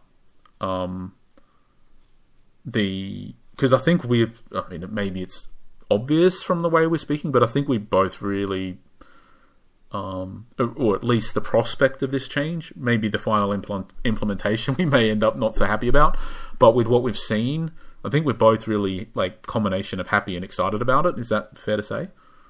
Yeah. So I think we can come back, and I think a good conclusion for this is just to elaborate on that a bit more, right? Like, why we're really... I think one thing I should mention as well is I personally don't like the implementation of, like, the minion side of it, where it's just like, you're making the ghoul, all that sort of stuff. It really feels like those sort of things should still just be tokens, like, and not eating up like a massive part of your sideboard effectively. And if down the line, like, I think it's mostly because they're just generic dudes who clearly could just be represented by a token and it would be completely fine. If they had like abilities and things like that, I think it would be, I wouldn't bump into it at all, because then they would be more like an actual basically like part of your toolbox, part of your sideboard with, some flexibility. But they're all like, they don't have any, like if you scroll up to the Ghoul one in particular, right? So this one, it's literally only ever makes this thing. And it's just a 3-power undead minion. Could easily just be like, a foot soldier, but, that size and undead. There's no flexibility in the card. So why does it need to eat up a portion of your sideboard slot if they're going to go down the route of we're not going to have sideboards in the game outside of this exact 10 cards, and now all of a sudden, if you want to play a deck that runs both, you just limit your options? I don't know, I definitely bump into that quite a bit. Sure. But maybe ultimately that's intentional as well. So, because maybe the answer to that is something like they feel that this is too powerful to do it without that sacrifice, basically. Now, you could disagree, but I feel like this is a pretty powerful effect, and there may be more powerful ones than this as well. So, like, there's a trade-off at the end of the day, and you're saying you would rather not make the trade-off, but yeah, fair enough that you would rather not have to make a trade-off, but the fact that a trade-off... Yeah, but if it's going to be this sort of power level, like, sure, if it's more powerful, that makes sense, but when it's something like this, and especially like the Townsfolk one, stuff like that, well, maybe, but you have no idea what other coming through. There's a card that says... Well, with the exact if you have 5 townsfolk in play, you win the game, or something crazy like that, right? Like, you just don't... But with this exact example, and the amount of information that we have... Yeah. That is not worth a trade-off of a toolbox. As well as hurting your mana base, because yet now all of a sudden you're playing a Thresholder site. Yeah, if the Townsfolk... I don't know, I do feel like this is pretty good. Like, I know... well, this is... I know, for example, if the same thing existed for Earth, which I don't know if it does, but let's say for argument's sake that this was just Earth, right? Both of these. I'm not saying it's not worth playing. This would be totally play. Well, not only would it be worth playing, but it would be worth playing potentially, instead of having as big a toolbox in certain decks. Immediately, like, something that like Avatar of Earth comes to mind. Like, it would love something like this. Yeah, that was my first thought of where a home for it as well. So, it's not for every deck, but certainly some decks would love it, basically. So, potentially, Flamecooler would have liked a fire one like this as well if it existed, but Flamecooler GG. Flamecooler will be the biggest loser of everything in this. All that Archimago hate is going to spill over into making Flamecooler dead, I'm pretty sure. Yep. But if you just look at the last card, right, the 7-cost Hellhound one, this card, if it didn't eat up your sideboard slot, would have a potential of being played. But as it is, it's got no chance in hell, right? Well, maybe that's even if it was just competing with... They are the Hellhounds, so... Even if it was just competing with, the Ghoul slot, like... Yeah. The site is a million times better than this card, right? Yeah. Well, like the Ghoul site? Maybe these cards are for the kitchen table where you get as many as you want, so... Sure. Maybe they're not for Crossroads tournaments, so I don't know. It's hard to... I get what you're saying, but at the end of the day, like, not everything has to be like A tier or higher. Like, some stuff can just be, I don't know. I just sort of bump up against like just having generic stuff that just doesn't need to be the way it is, as it is with what they've shown, basically. Like, they feel like they should just be tokens to me, but yeah, sure. Fair enough. It is what it is. Yep. Right, so we definitely felt like we were going more into... What I wanted to do before we went down there was just to derail for a second and come back to concluding all of it, like doing the wrap-up thoughts, but I just wanted to derail to just... This is ultimately what they've done. I don't think... maybe somebody saw it coming, but I think on the most part nobody saw this coming. And I think it's just... happy with the direction, I think, on the whole, but I think it was just worth having a quick conversation about how this compares to what the alternatives could have been to try to do something like this, because I know, I play at online league and I speak to people quite often after the games, and there is some recurring conversations that you have. And one of them is along the lines of around people want sideboards, that they want it to be best of 3, that and the main argument against that, I think, is just time, basically, right? Yeah. Best of 3 takes longer than best of 1, and quite often you don't even finish best of 1 in a round. So that's the main argument, and then, the main counter argument to that is something like, well, people can just play quicker.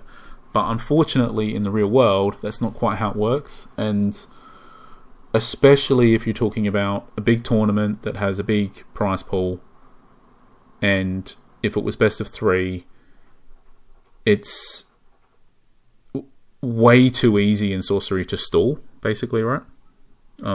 Yeah.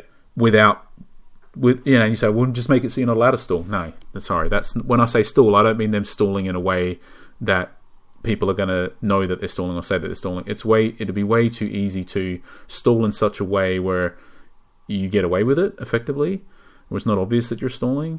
And the reason for that is just because there's just way too many decision points in Sorcery. Like, literally every turn, right? Like, you don't draw a card at the start of your turn. You have to choose what deck you're going to draw for, right? So you just think on that for 20 seconds at the start of each turn. And then you and ah for 20 or 30 seconds about if you're going to tap to play a side or draw a side. And when you tap, you go, okay, I'm going to play a side. And you're holding it in your hand. And then you're like, I wonder where I'll play it. And you extrapolate this out over a whole turn, especially if there's a bunch of minions on the board and all these different ways that you could attack or defend or whatever the case is. Like,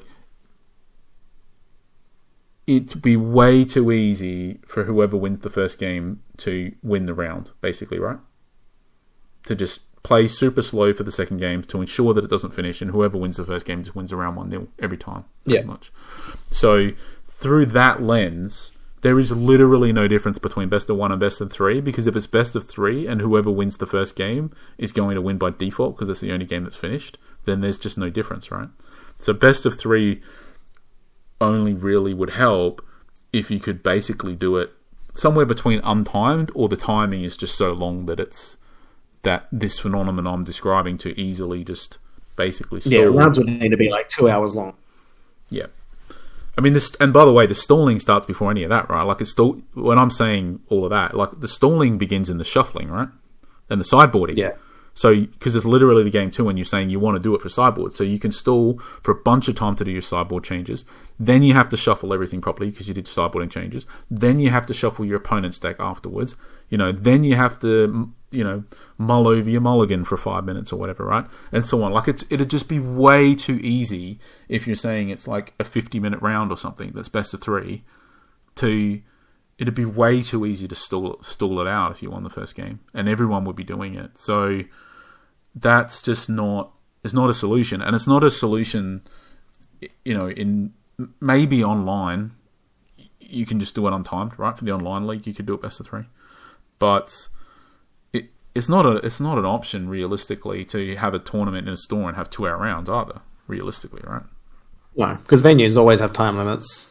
So and even if it was an option, like, you could construct a pretty decent counter argument that it would be better to just have more rounds and make them best of 1, right? You could argue it both ways, right? Yeah, it's definitely an argument. So, but if the point of making it best of 3 is to say that you get to play more games, so that, you know what I mean? Like, if you're better and you play better, and there's less chance of being sort of losing to luck, so to speak, right? Because you get to play more games, right? Mm-hmm. That's why people want best of 3 generally. So you could achieve that same ends by just still having 1-hour rounds and playing twice as many rounds, right? Or just more rounds generally. So now, I'm not saying you should necessarily play. I'm just saying, like, at the end of the day, like, you potentially, because obviously you're not going to play twice as many rounds, but maybe you could offset partially just by playing an extra round or something. So, but time constraints are a very real thing in the store, as we full well know from our last tournament in Melbourne. So, where the final didn't, was basically like opponent had to leave before it even finished, right? And didn't even finish the final, basically. So it's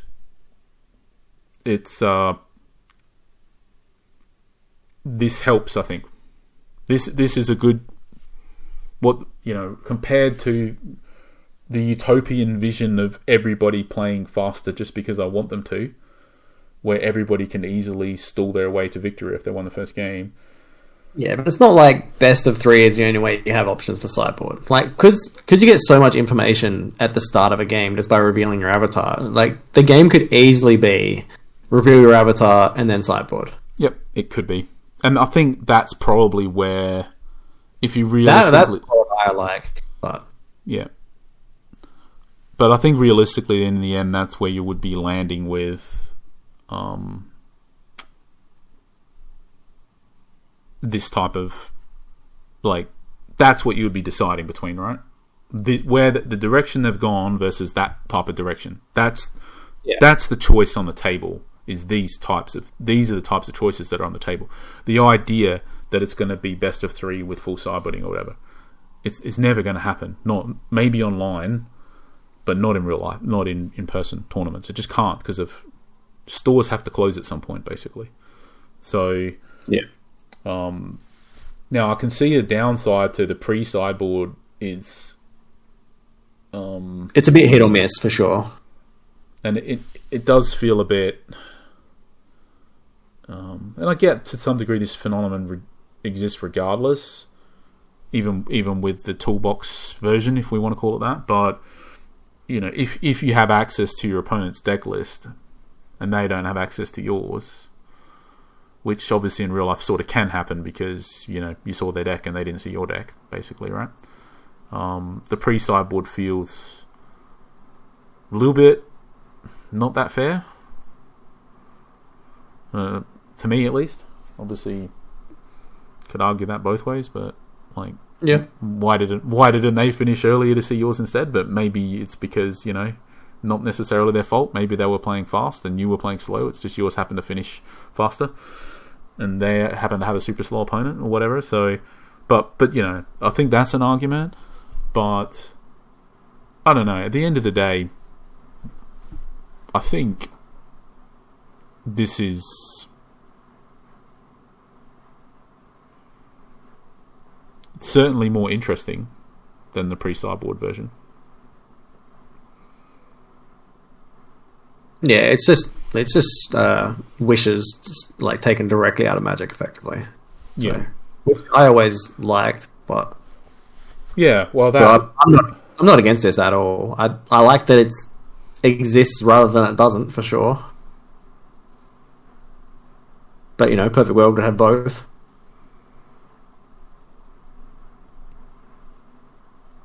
I mean, it's also one thing on the goal thing that I mentioned before. I wouldn't bump into it anywhere near as much if it wasn't like 10 cards only. Like I feel like 15 would be fine as well, right? Like the different sizes. But yeah, they've settled on 10. So yeah, I'm not sure if you remember my point at the start of the video. That was so many hours ago now. Deck boxes. Ah, yeah. 100 cards. Fair. Yeah. I did forget. Yeah. So, but yeah, I guess realistically, that's the alternative. I still think anyways, all of this sideboarding and this and that and whatever, it's all still, all of this stuff is quite, I don't know, immaterial is a bit strong, but it's not as significant as just simply the massive advantage you get for going first anyway. So I would still say, whilst this is all pretty cool to try to do interesting stuff, to have answers to stuff or whatever, I still feel like it's really important to try to do something about the big overwhelming advantage for going first. Sure. But yeah, I don't know. I really like this. As to whether I think Yeah, like I know that I've just been sort of reading. There's sort of a bit of a narrative that there's sort of some concerns, like people are like building a deck that has all of the Archimago hate that they've seen in this set, and they've jammed it all into some random deck, and they still can't beat some well refined tuned Archimago deck and whatever. But it's like, I'm not sure if that's the way to conceptualize this stuff. Yeah, sure, you can include hate cards for stuff, but like, I think what you would want to be going for is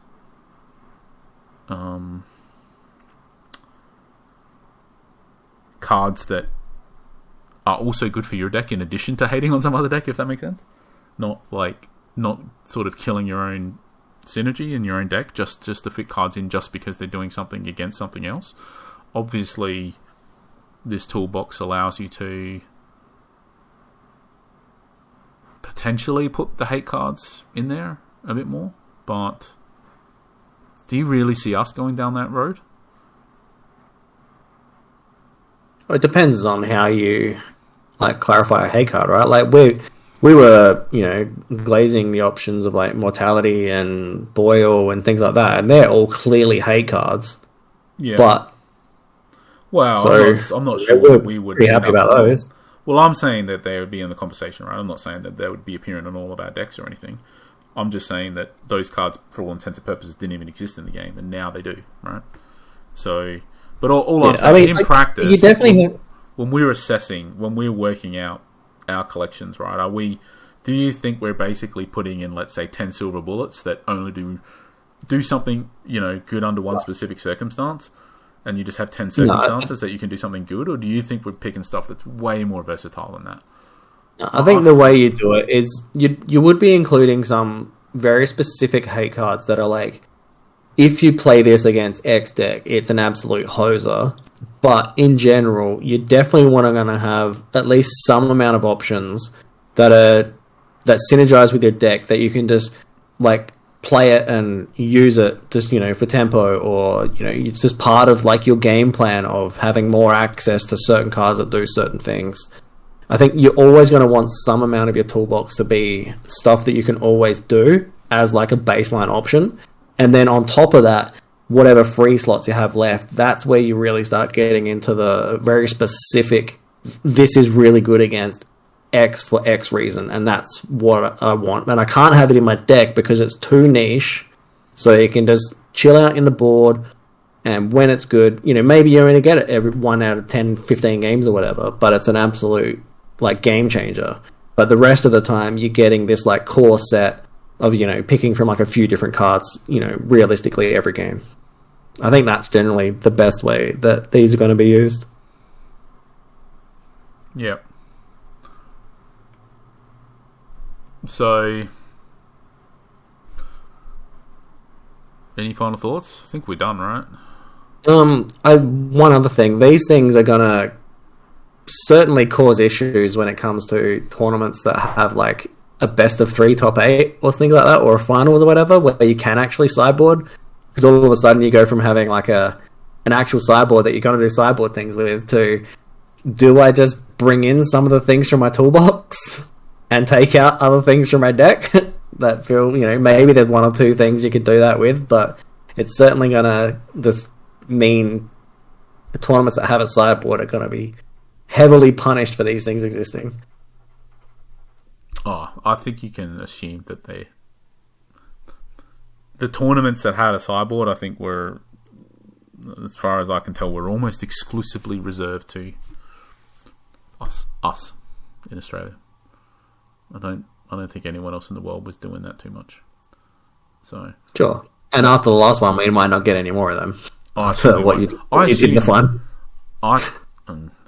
Could be. If I'm wrong, I'm wrong. But my working assumption here is that this is not intended to work alongside sideboards. This is intended to be instead of them. You cut out about 15 times there. All I heard was intended. All right. So for your benefit, I do not think that these are intended to be in addition to sideboards. These are in lieu of. You cut out right after saying these are. Okay. No more sideboards. We won't get any more sideboards in our tournaments. Yeah, okay. They're not going to exist anymore. I would put money on it. Not a lot of money, but if you want to take the bet, I'll take you up on it. You can bet some sorcery cards or something. Because I think this is the death of sideboards, right? We may still get top 3, best of 3 or whatever in the final or the top whatever, but no more. So this is the this is the sideboard. I'm pretty sure. Yeah. So this concern about how do you deal with both or whatever, I don't think. I don't know, but I do think if there is a best of 3, you would just be able to sideboard with this, because this is your sideboard. So, but what I'm saying is, you then, because it's you have a toolbox sideboard, you don't have a real sideboard, or you haven't designed your sideboard in a way that's potentially deck morphing. It's more I have some cards in my toolbox that I would want to bring in, and some cards that I potentially might want to take out just because they're really bad in the matchup, but not a transformative sideboard you definitely used to do. Yeah, and I'm saying I don't think that'll happen. I don't think you'll get to sideboard anything in between the games if there is more than one. Could be wrong. There is no separate side. There is no sideboard as such, right? You don't get to change your cards in between games. This is your deck. You play your deck. This is literally called a sideboard in the article. So it's called both. They call it the collection, and then at another part they call it a sideboard. No, I'm sure, but okay. So could just be them not being clear and probably should. No, I think I think it's pretty clear. So I think they basically said, how do they do something that's instead of a sideboard, bearing in mind that they want everything to be best of one, basically. Here, best of one identity. So yeah, there's also a part where if you search sideboard, I'm pretty sure it's in there a few times. Well, it may be, but I'm just saying, I'm saying I could be wrong, but I believe that there will be no sideboards or sideboarding between games anymore. It's not a thing. This is the thing. It's not intended to work alongside whatever was happening in some specific tournaments around the world beforehand, which was not many, and I think it was mostly just in Australia. I'm pretty sure just about nobody else in the world was doing sideboards, ever. Yeah, so it means that sideboard is down to the TO's discretion, right? So it would still just be, if they consider it still just a sideboard, and you can sideboard between games. Yes, so and the one TO in the world that was doing it, I don't believe that one person will do it anymore after this change, is what I'm saying. Possibly, yeah.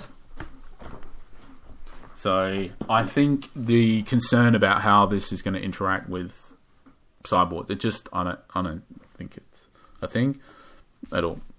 I just don't think it'll be. I think the design intent is that this is it. This is what you get to work with. Not what you had before. What you had before is now no longer part of the game, and it wasn't really part of the game anyway. It was only part of the game because of our tournament organizer made it part of the game. So yeah. But I think it's certainly interesting for a deck design, basically, right? Really interesting. Because you've gone effectively for us, right? You've moved from a position of, which feels something like you create a deck, potentially spending quite a crazy amount of time doing so, right? To go through the whole process, to do all the play testing, to do all the refinement, to try to make some kind of medical, to tune it against that, and then effectively process is wrapped up, yeah, and then you move on to the second stage of the process, which is working out what the sideboard's supposed to be, right? I don't think it is a second stage anymore. It's just now that's completely different, right? It's all wrapped in. Oh, you're saying that's what we used to do. Yeah. So you've gone from that, and also with only having to pick basically 60 cards, right, and then 80 cards, and now you basically have to pick more cards in the deck, plus you have to wrap in this separate collection sideboard, whatever you want to call it. It's part of the main process now, right? Yes. The main process to create a perfect, well, it's not perfect, you never achieve perfection in this game, but a extremely well-tuned deck it's a way bigger process. It's going to be a way bigger process. Yeah, I think a lot of the time it's not like 60-30-10, but more like 70-30, unless you're playing that Atlas version as well, and then it's, some different combination. But it is like building a 70 card main deck where,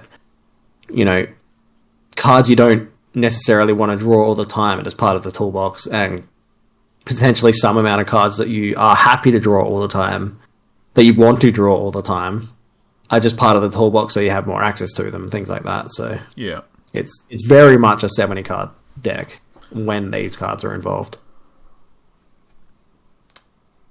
And I think this profoundly changes the game. Pretty much.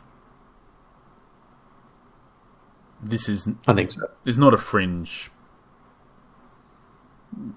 It's not a whatever you want to call it. This isn't something that will matter sometimes. Or like this fundamentally changes the nature of deck construction and the game and how do we play it and the power level of cards. And for example, like every single deck is going to have multiple answers to artifacts, pretty much, right? Yep. Like what deck? Unless you're in an element that can't deal with it very well, like water or fire. Well, water gets to play swap in the sideboard with silver bullets, right? If it wants to. Yeah. Yep. Between the toolbox and the silver bullet, every element has really good answers, right?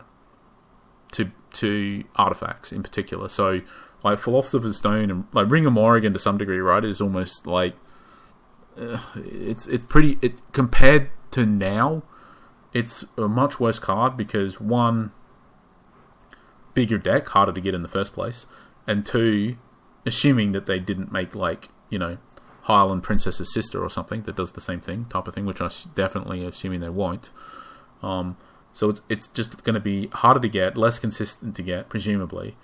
But then also basically every deck can just deal with it in a way that is not very expensive as such, right? It's not a big sacrifice to include just a rock in your sideboard if you have to, right? If you don't have any other better way to deal with it.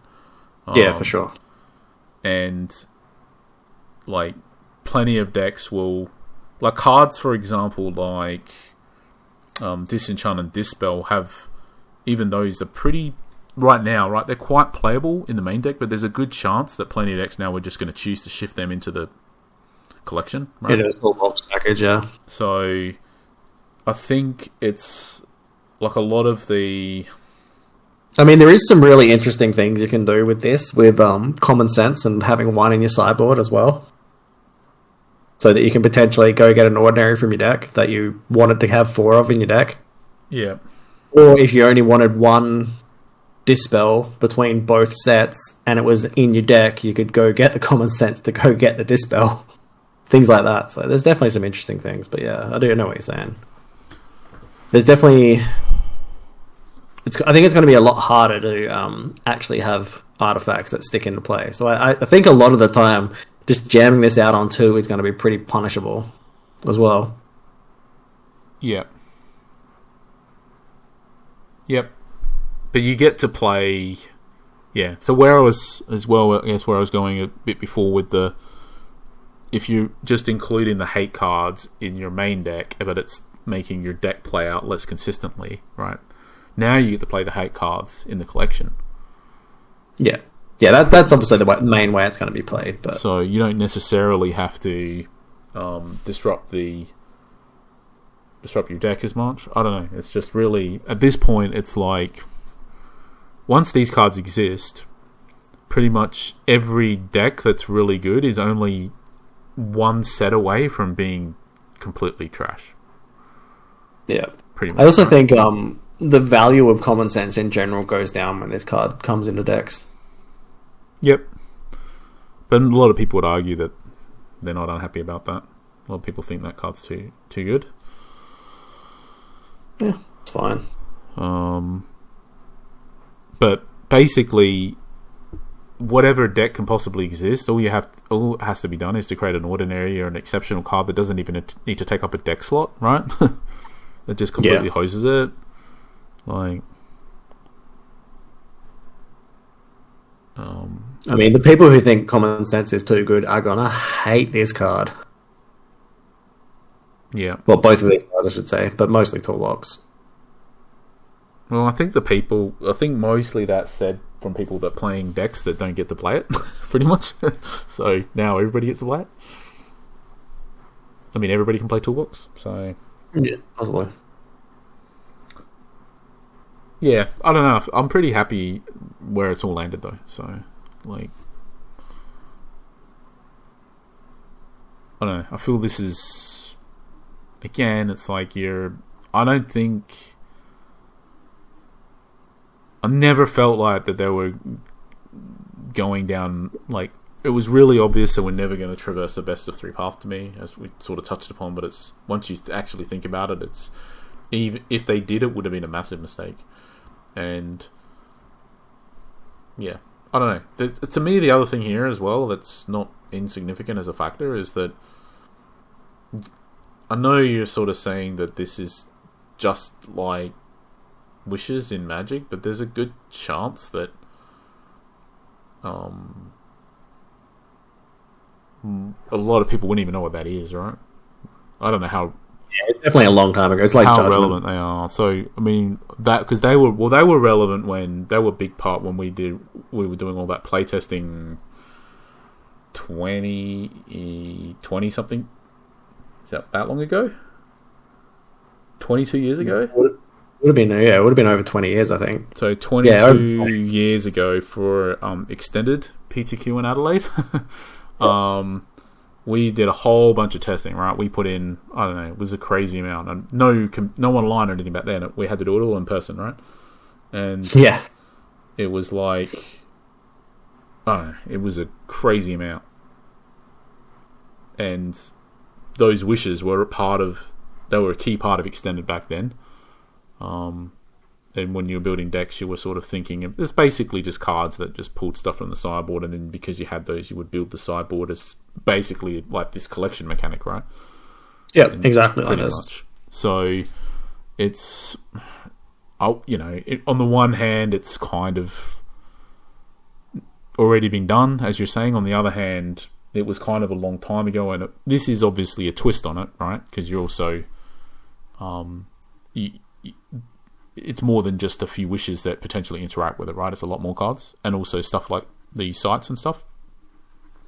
But my gut feel is with this change as well is that it is, and maybe I'm wrong about this, but that this is intended to be just like a permanent part of the fabric of Sorcery or something, right? Like, it's just now part of the game. This is the game. Every time you build a deck, yeah. Well, I think it has to be, right? Because if this is in lieu of sideboards, which seems like they're definitely making that decision, if it goes away, then the whole sideboard discussion comes back, and we're like, well, we don't have a sideboard anymore. Can we have a sideboard? Yeah. So, yeah, I think these have to be part of the game forever, right?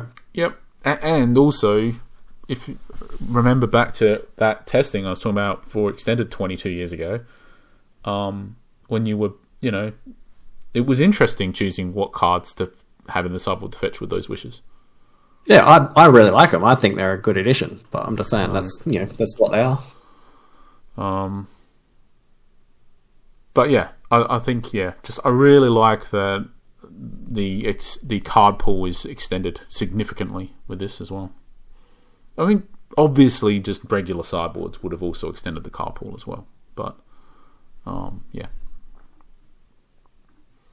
So, final verdict. It sounded like we were really happy, then it sounded like we were less happy, but are we landed on happy? We're just happy? Oh, I think we were always just happy, but it was more, everything has positives and negatives, right? And, you just got to sound more unhappy when you're covering the negatives. But I think overall, it's definitely, it's good that it exists. I'm happy it's coming and look forward to it, so. Yeah, I think it's just us. We just kind of... I think this is probably a bigger change to the game than the whole rules change that came out a few days ago. Yeah, I mean, I was trying to touch upon it, but it's this profoundly changes the game going forwards. Like, profoundly, I believe. This is absolutely massive. I don't know how big a deal other people have talked about that it is or feel that it is, but I wouldn't sleep on how big a shake-up this will be to the game. Pretty much, and the fact that there might have been more of them, right? Like you would, yeah. I mean, probably not even might. You would assume that there's more than just like what? Was there what 4, 5, I mean, 6 cards? The obvious thing to speculate here is that there's a unique one that's going to get an elite card, and that there's also a what is it called, like a well, so there's the water 3-drop that came out in the last post, right? And there's no card that interacts with that thing, so you got to assume that card at least exists. Yeah, that interacts with it somehow in some way. Yeah, we don't know what it is, but it's probably going to exist. There's the one for the Ghoul and one for the Demon, so why wouldn't there be? But I think the big thing here with these collections is that we've skirted all around the edges, but just to explicitly lay it out in case it's just not obvious, right? So if there are specific decks that are dominating the meta, those decks will kind of no longer dominate. Like once they become too saturated, right? They will inevitably just be worse because it's going to be a lot easier for people to hate them out. Yeah. Hate them out, yeah. So, like the meta will be more. The meta will constantly be evolving and warping. Yeah. Based on what's popular, and then the toolbox changes, and then all of a sudden, because the toolbox has changed, that deck goes down in popularity, and then the toolbox changes back to whatever it needs to be for the next deck, and then that old deck will rise in popularity again because it's not getting hated on, and vice versa. So. Yeah, so it's inadvertently, I wouldn't necessarily the death of Archimago, but I would say it is inadvertently the death of any specific Archimago deck dominating, right? A specific Archimago build, you're always going to be able to toolbox your way out of, or silver bullet your way around it, right? Possibly. One specific deck list. But if it may be, unfortunately, you just don't know what, we don't know what card, well, fortunately, we don't know what cards are coming and maybe more things are possible. But I don't know, it's just, I'm never really... I feel like AM's hard to hate out with just graveyard hate, because unless you're like taking them back to 0 every time they end a turn with 2, a lot of the time... It's not so much about the specific card that's in the graveyard. It's just about getting more value out of just having more flashbacks, sort of thing. So it's not, like, sure, craterizing plus from a graveyard is nice, but it's more about just, throughout the whole game, just generating a bunch of extra card advantage. The big thing that is going to cause issues is, like, because so many people are going to play the hate on that, every other deck that relies on the graveyard is just going to get so much splash damage that it can't be played. The Flame Callers, think Deathspeaker's got no hope of ever being played again with like a toolbox existing with graveyard hate. So those are going to be way more heavily punished than I think. Yeah, but it isn't just that if you take a specific Archimago deck list, an archetype of it, right, and like, if you want to beat it consistently, there's more to it than just playing a spell and then a few sites that remove some cards from the cemetery. Like, there's a lot more that you can do to win that matchup than just that. Yeah, absolutely. Right? And that's what everybody focuses on. And yeah, it helps, but it's not the only thing that you can do to win those matchups. Right? And I think it's in the rest of it, right? Whether the minion sort of... Are they winning through guards with Boudica, or Plague of Frogs making lots of tokens and Boudica, or are they going down that path, or are they playing like other types of minions like vampires and whatever it may be, or are they not playing any minions at all, or are they playing Craterize, or are they trying to win some other way, or are they trying to do this? Like, all of that matters ultimately, right? And you can build, if you take any given sort of list, you can easily build a deck that beats that list. The issue is building a deck that beats that list that also can compete against everything else, right? And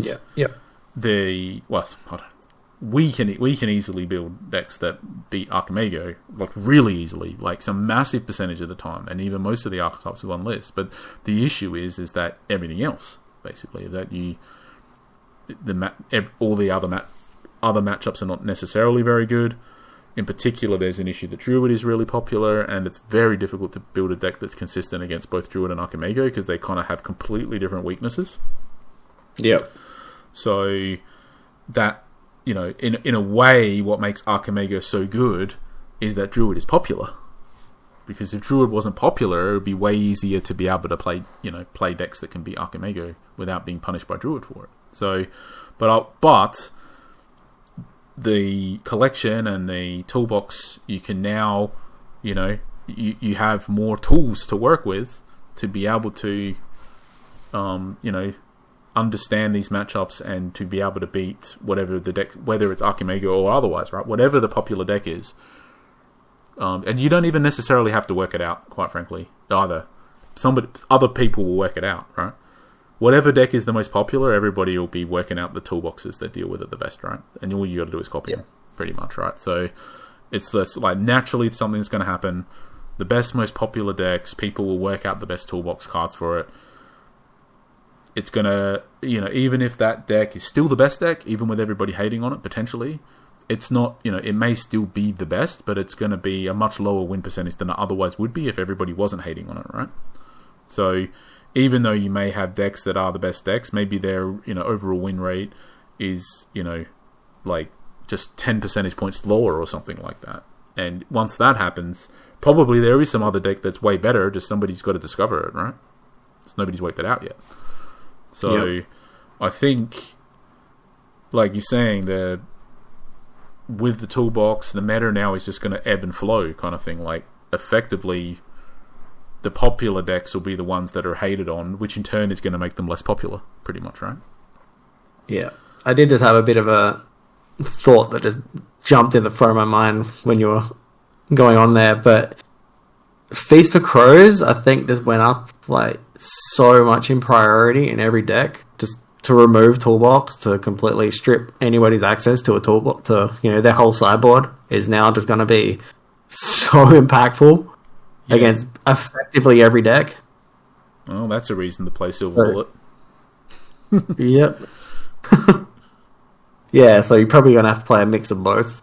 But yeah, no, it used to be like, Grim Feast was always good against most decks, but it was always...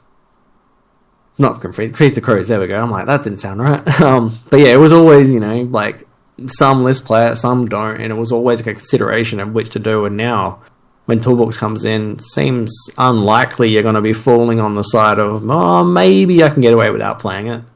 But now it's going to be, remove so much access to so many hate cards for your deck, just by always taking their Toolbox. Yeah, assuming you're playing a deck that's true. Obviously, like if you're not playing a deck that the hate cards that everybody's playing you care about, then it obviously doesn't matter. Yeah. I.e., if you're not playing Archimago or if you're playing something else, it probably doesn't matter so much. Yeah, but there's probably going to be some hate cards in everybody's sideboard for each deck, right? Like, some amount of something that's going to completely hose you. Yep. So. But yeah, like the more meta deck you're playing, the more likely you're going to want to play Feast to get rid of the toolboxes, because the more likely they are that I have multiple cards. I assume it doesn't get the toolbox. Rather, what's it called? So you name a spell, search opponent's hand, spellbook, and cemetery. Yeah, so anything that's in the collection is safe from it. Yeah, but they can't access it if you remove the toolbox. No, yeah, exactly. Sort of, yeah. If it's ordinary, and yes. No, card toolbox, and they can no longer use toolbox to go get the cards from the sideboard. But that only, I understand that, yeah. But that doesn't help you if they don't have any toolboxes and they have Silver Bullet. But yeah. Well, then you choose Silver Bullet, right? Like. Well, you'd have to know what. Yeah, okay. So I'm assuming you didn't get to look at their deck before you started, and you have to make a judgment call, right? So you'd have to guess. And there may be some other cards here. It's possible that these are not the only 3 cards or whatever it is that interact here. Yeah, sure. There could be more, potentially, like a lot. I don't know. I'd be surprised if there's a lot more. I wouldn't be surprised if this is a series of 3 and the sites are a series of 3 and maybe there's 6. And then that'd make it pretty hard making the judgment call between 3. You'd have to be... Yeah, you just have to know what rarity is the card that hoses your deck and pick that rarity, right? So, and interestingly, if the hosing card is exceptional or ordinary, I don't know. Like you're saying, there's weird antics here, right? Where maybe you want to put like one funeral pyre in the sideboard. Like I don't know what the Feast of Crows doesn't get that, but yeah, like maybe you're putting one copy in the sideboard so you can still get it even if they feast your main deck to get rid of the rest of the copies of a card. Yeah, sort of thing. I don't know. Weird stuff here, but in like some kind of combo deck. Yeah, I'm not sure honestly, but yeah. Like if Jin combo is the way you kill someone, you have one Jin in your deck and you have 2 silver bullets to go. No, wait, which one would you need? Yeah, so if there's one that gets, if there's a unique one that gets elites, then all of a sudden you have like one Jin in your deck, one in your sideboard, which you probably would do anyway in that scenario. Yep.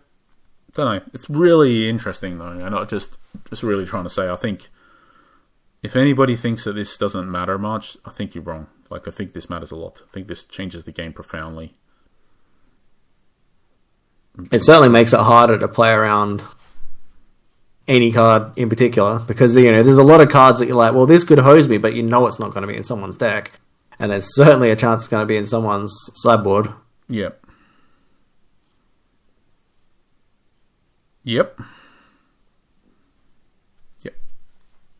I think there definitely is just scope for, I don't know. Like I said, I think the meta is going to ebb and flow a lot, and potentially all the way back around again, right? Like you have a deck that's the best deck, and everybody hates on it, and then it gets stopped getting played, and then a few months later at some major tournament that just pops up and wins because everybody forgot about it and wasn't hating against it anymore. Like I can easily see that happening, and I can easily see that there's just going to be constant opportunities to come up with new.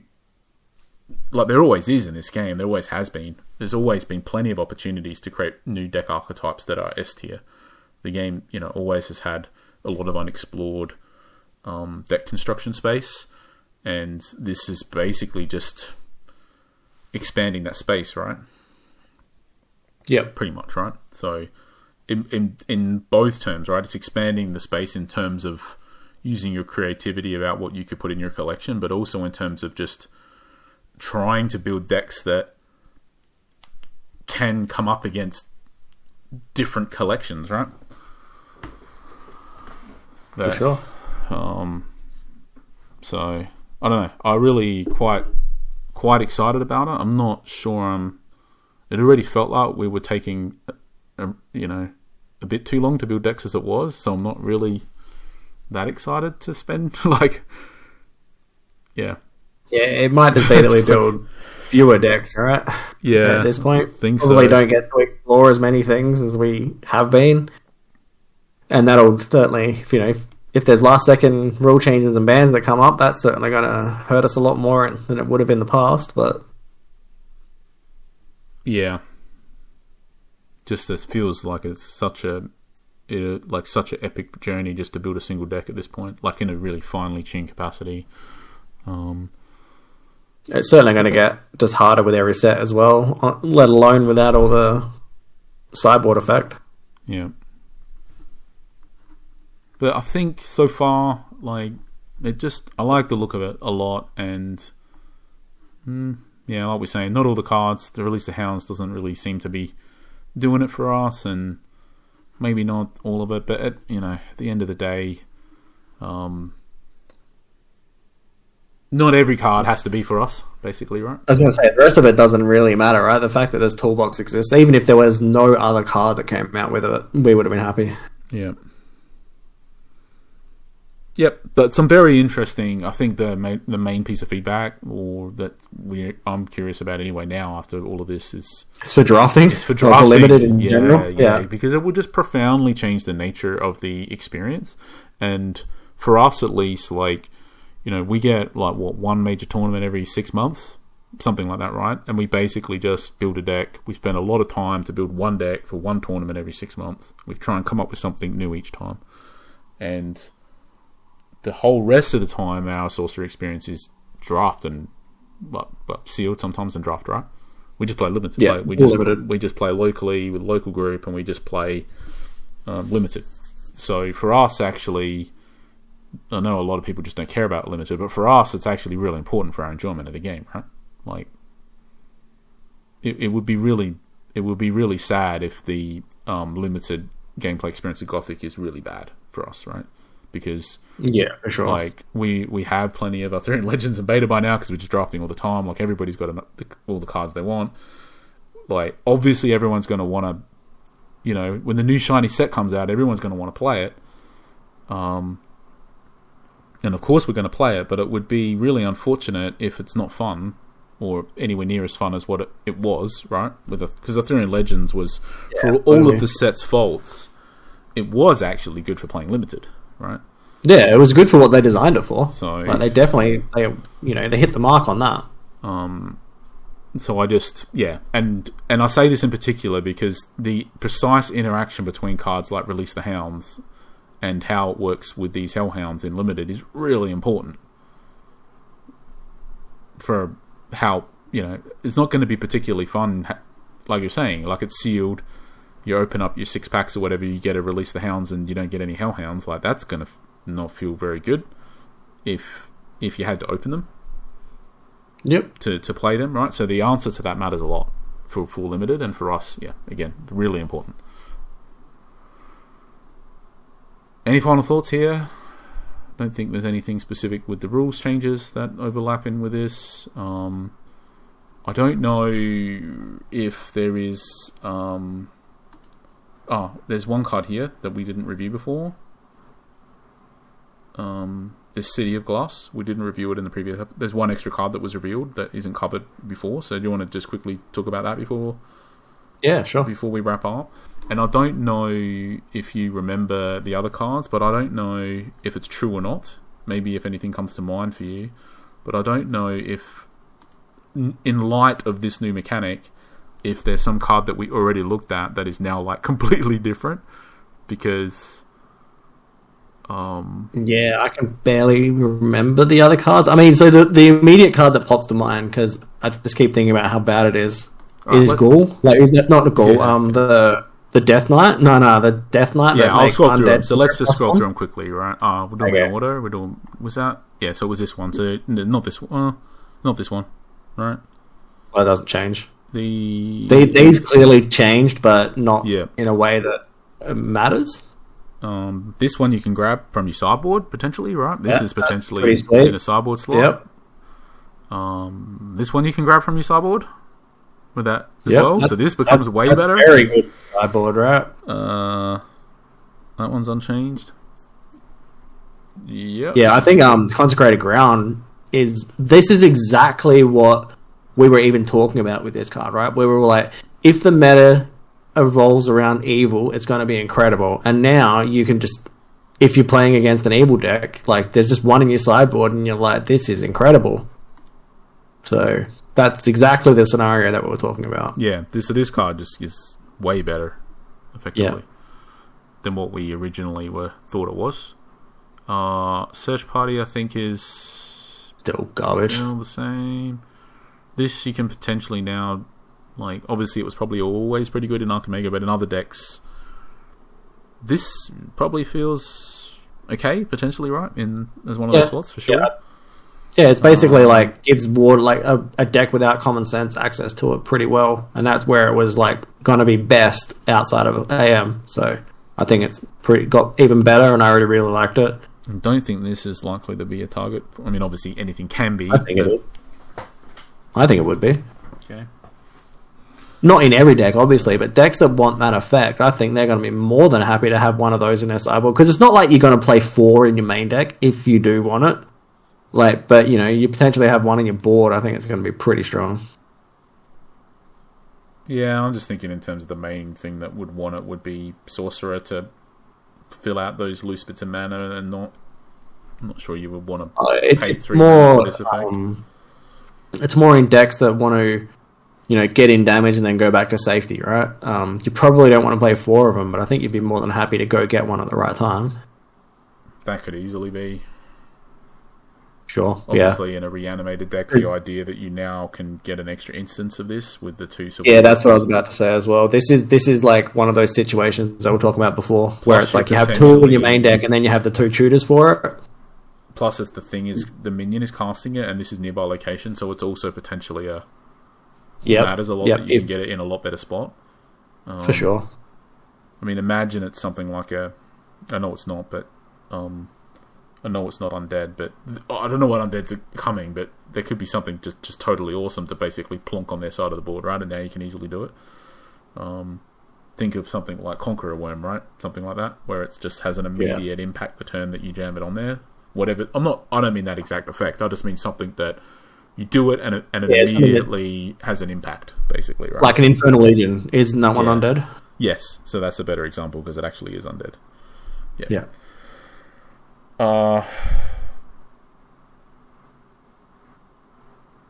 So you can't get that one with the sight one.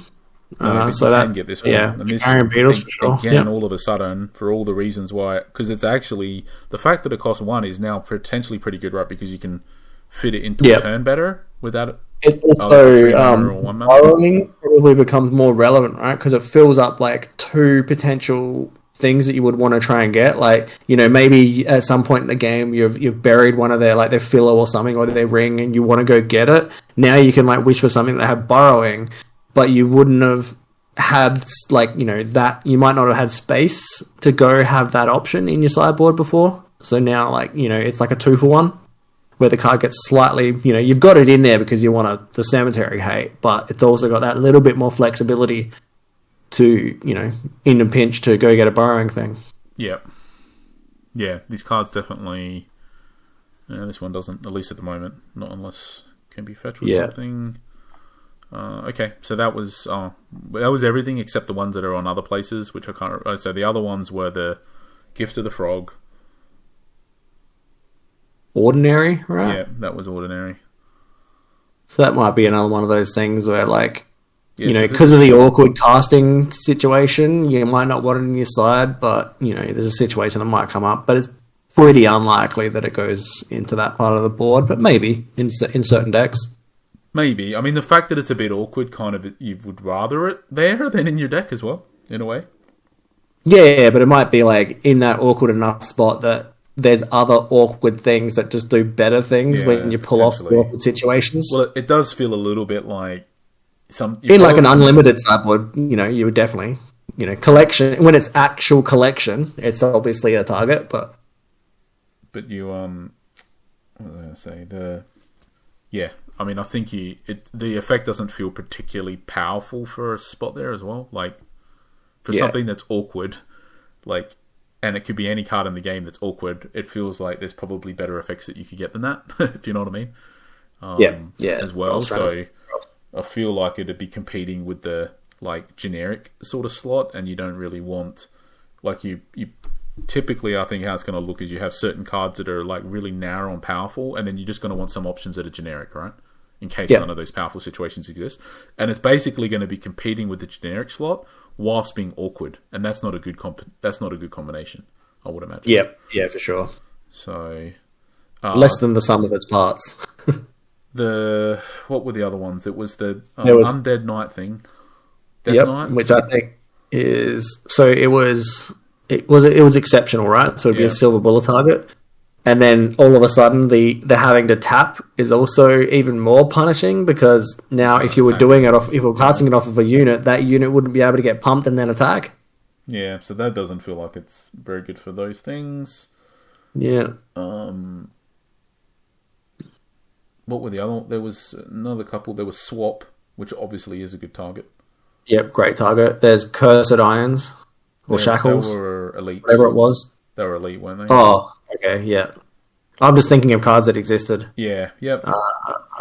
What else was there? What was that one? I think that's all of them, isn't it? Maybe. It's all that's popping to mind at the moment, but that doesn't mean anything. Yeah, exactly. Right. All right. So last card. Well, I've got a list of the ones that you sent me the other day. All right. Tell me what we missed. Have we missed any? No, Search Party was that really bad card. Yeah, no, that's everything that was on that list, but there was a couple that you missed.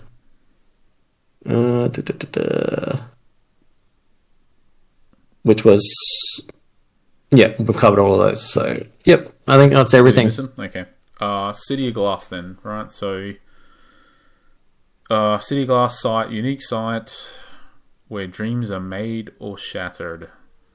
Yeah, City of Glass, for sure. No, I don't know, like, it's certainly going to have some... I'll finish the description in case somebody's not watching and listening. So it provides no threshold, but if you have 1 air threshold, it provides 2 mana instead, but is destroyed when damaged. So I'll let you go. So basically, if you don't have any air sites, it provides 1 mana, and that's it. If you do have, does it provide 1 mana? Yeah, yeah. All sites still provide a 1. Right? Yeah. Yeah. And I think if you have an air threshold, it provides 2 instead, but it's destroyed when damaged. So I think also it's if you don't have any air threshold, if it's damaged, it's not destroyed. I think there's no other way to read this. Okay. Right? Yes. No air threshold, that makes not sense. Destroyed when damaged. It's pretty fringe, but it might matter. I mean, presumably you're not playing this unless you do have air thresholds in the deck.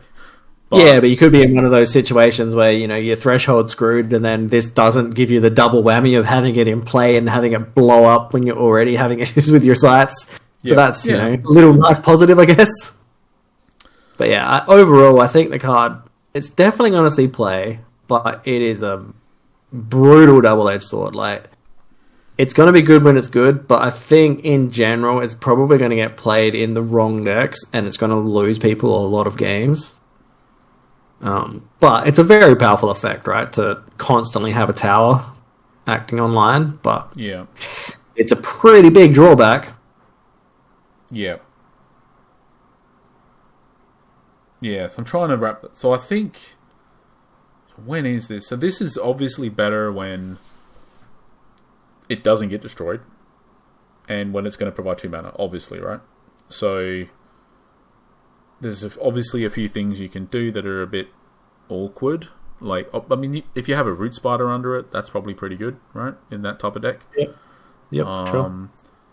But that requires you having a Root Spider under it, obviously. It also means you're probably never willing to move your Root Spider from under it. Which is a bit awkward. I mean, my broad thought is, like you said, like, the types... People will, like... I think this will get played a lot in decks that are more aggressive and trying to have a more powerful start, right? And yeah, I mean, it's pretty good if you, like, combine it with towers as well. Yep. So... But there's another way that this... Okay, so if you conceptualize this in a different way, like, you know, it's played in turn 10 or whatever, right? In the back corner. To take you from 6 to 8 mana or something. So sort of like a tower, right? Do a big 8 mana play. I don't know, Crater Eyes or any other big play. Great Old One, whatever. And probably because it's in the back corner, you pick the corner that they're not near. They're probably not going to damage it. You don't play it when they can damage it the following turn, right? I mean, that's the dream, but not every situation plays out like that. Not always, but... Yep, but that's what you'd be going for, right? So in an ideal world, you get to... trying to conceptualize the card, right? Like, is it good, for example, if it allows you to power into a late game big play and potentially get 1, maybe 2 more turns of it? Like, if you conceptualize it like it's 4 mana over 2 turns and then it gets destroyed, quite often that's sort of the value. Like, when we're talking about floors, ceilings, and average, right? So let's say the average is that you get it for 2 turns, but typically you want that to be late game. So in that scenario, wouldn't just playing a tower the turn you played this and then just playing another site, wouldn't that pretty much just be better in all situations? Well, okay, so it requires playing another site. That's a whole extra card. Yeah, sure. Right. And, well, that's really significant. Yep. You say under all situations, I'd say, well, no, not if you didn't need... Yeah, not all, but not if you I think didn't need the mana majority again. Right. I don't think it's insignificant that it's a whole extra card, either. Obviously, Tower also provides the air threshold.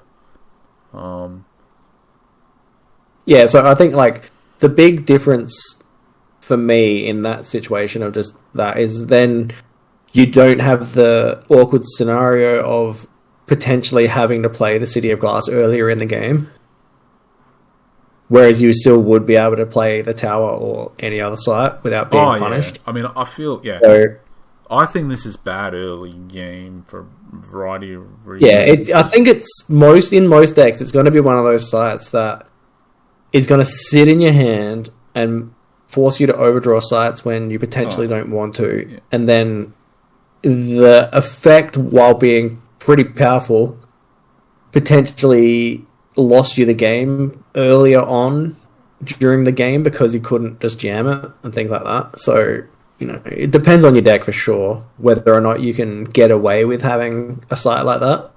It's obviously better on the play than on the draw because you're going to be ahead on tempo. But, yeah. It's also, if you say you mulligan 3 sites, right, you affect and drew this as one of your early sites, that's effectively a site you can't play as well. So that's very bad in that scenario. It's basically unplayable as any of your first 3 sites unless you were playing a Root Spider under it on like turn 2. Yeah, or you don't have any air thresholds. Sure. Alright, so because but I mean, but also if you've played it in any of your first 3 sites and you don't have the air threshold, as soon as you play an air threshold, it's still going to be in your starting area where it's probably going to get attacked at some point. Yeah. So it's sort of stops you from when you're starting playing it. I think you always mulligan it. Probably right. It's obviously going to depend on the deck. It's more when you're mulligan into it, right, or draw it early. But going back to your original point, like it's the wrong decks. I think a lot of those decks are going to be decks that are looking at it through getting off to a good start, which is obviously going to involve having to play it at the start, if that's what it's facilitating, right? Yeah. And it's going to be one of those first... It's going to be all of those things, whereas what I was trying to say, okay, so if it's not going to be that good for that, or it's going to be... I don't know, the better way to frame that is it's going to be low floor, high ceiling, basically, right? Boom or bust. Yep. Going for that type of play, which isn't our play style, but for some people like playing that way. But if for us, I was trying to think, well, how would we use this? And I was just sort of thinking, well, if you're not going to use it that way, if you're not going to play at the start of the game, when are you going to play? It's going to be, well, presumably after the start, right? At some point. Yeah. So the least risky time, I would imagine, is going to be the later in the game, the less risky, presumably, right? For it to get damaged. So that's why I'm sort of thinking to go from... And then realistically, it's like, well, if it's so late that you've already got 9 mana, who cares, right? At what point is the mana going to actually help? And I was sort of thinking from 6 to 8, that leap, basically, right? But with air in particular, you've already got a whole bunch of options to pull off that leap. So then it's actually like, well, okay, so it's going to have to be not just to make that leap, but for you to want to also have that mana for multiple turns in a row. It feels pretty narrow, like pretty niche. Yeah, for sure. Obviously, if a deck can somehow protect it from being like, if there's some card that says your site's, I don't know, your City of Glass can never be destroyed somehow. Like, if there's cards that easily do that. Yeah, the big thing that immediately jumps to my mind with this card is blink existing. It's going to be so easy for people to, like, when you play it, for them to just blink and even just attack it with their avatar. Yeah. Yeah, even you're thinking to yourself, "Oh, I'm safe. I can jam it out," and then they just blink and stone. Well, that's what I was going about. I think the only way you get any kind of safety is to play it in a back corner. Yeah, pretty much. And even then, only in certain game states, and even then, only sort of you get it for the turn you played it and the next turn, right? Anything beyond that. Yeah, I can see this card dying to so many Saracen Raiders. Yeah.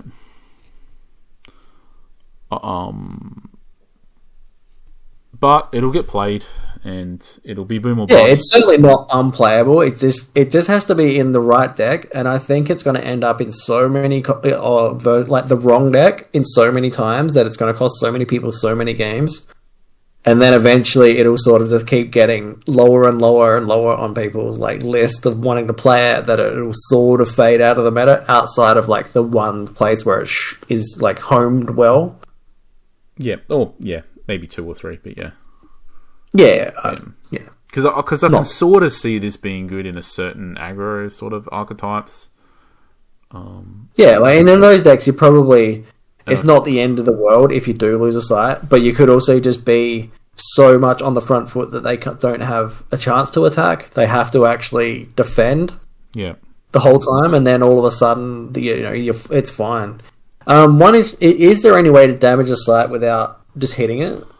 I don't think so, right? But I don't know for sure. Not that I know of. Yeah, because obviously if there was ways to do that, that would change things as well. But yeah, and who knows? Maybe there is in the next set. We don't know, but under the assumption of it just has to be hit, it changes. It is what it is. It does feel a bit. I'm sure this card's supposed to be, because it kind of feels like we're not that excited about this card, or we don't think it's that good. I think that's the case. I think the fact that it doesn't have threshold is another big thing for me. Well, yeah, because the tower does. This is what I mean. Keep comparing it to a tower, and it's like. I mean, that's where its best comparison is with a tower. So it's a tower with a drawback that doesn't have threshold, but persists, right? Yeah. And it's very good in combination with towers. So that's probably where it's at its best. The other thing I've been thinking about is, so if you play it on 1, it obviously gives you the 1. But then if you play an air threshold on the next turn, you're still only getting 1, right? From it? And then further turns, you'd be getting 2. Yeah. Yeah, so even in those situations, it's like, so you can't even just play it and then play a tower to get full juice. It's, so at best, it's only doing that on turn 3. So you'd potentially be going from 3 to 5 mana. So it's a vampire. Or a hounds, maybe. Not really much else. You're trying to go from 3 to 5. Because if it was 2 to 4, is that even particularly better? With double air thresholds, like hippogriffs, they're good when they're down a bit earlier. Yeah, and also good in regards to your city glass not getting damaged, right? Because they probably take out whatever might take out the threat as well. Yeah, but also there's only. But you also can't do that. So if you're playing mono air, to some degree, there's only so many towers you want to play as well. So it's like maybe we're saying generally a tower you'd want to play a tower instead of this, but how many towers do you have before that's no longer true, kind of thing. So, the very awkward thing when you're trying to play this instead of a tower though is if you're trying to use it as a turn 2 tower, it's going to be the site directly in front of you, and that's not where you want this thing. No, because it's probably going to get hit and die. And you can't play. If you play it as your first site, it doesn't give you double mana until turn 3. So that also feels pretty bad. It also means if you have any other no threshold sites within your first 3, it's even further away. So you're not even using it in combination with a tower. So maybe you're going from 3 to 4 mana on turn 3 because you played the tower on turn 2 to turn it on, and then you played the no threshold, and then all of a sudden you've only got 1 air threshold anyway, so you can't cast anything. It's a very, very awkward card, this one, I think, because of the no threshold. Yeah. It's a massive drawback to be a thresholdless site as well. Yeah. Yeah, it was 2 massive drawbacks. Pretty much, right? Yeah. Like, it feels... Yeah, well... We'll see if we're wrong. It seems pretty clear that our prediction for this card is that it's not the best card in the set. Pretty much, right? It's not particularly good. I'm sure just because of the nature of what it does, like it'll... like you said, it'll get tried in a lot of decks. The card will probably be worth quite a bit when the set comes out. I think the card will be worth quite a bit just based on the art as well. Yeah, this is alternate art, I think. Oh, okay. I don't think this is... I think this is like an exclusive. Maybe, I'm not sure. I'm not know if I'm going to read the whole article, but exclusives.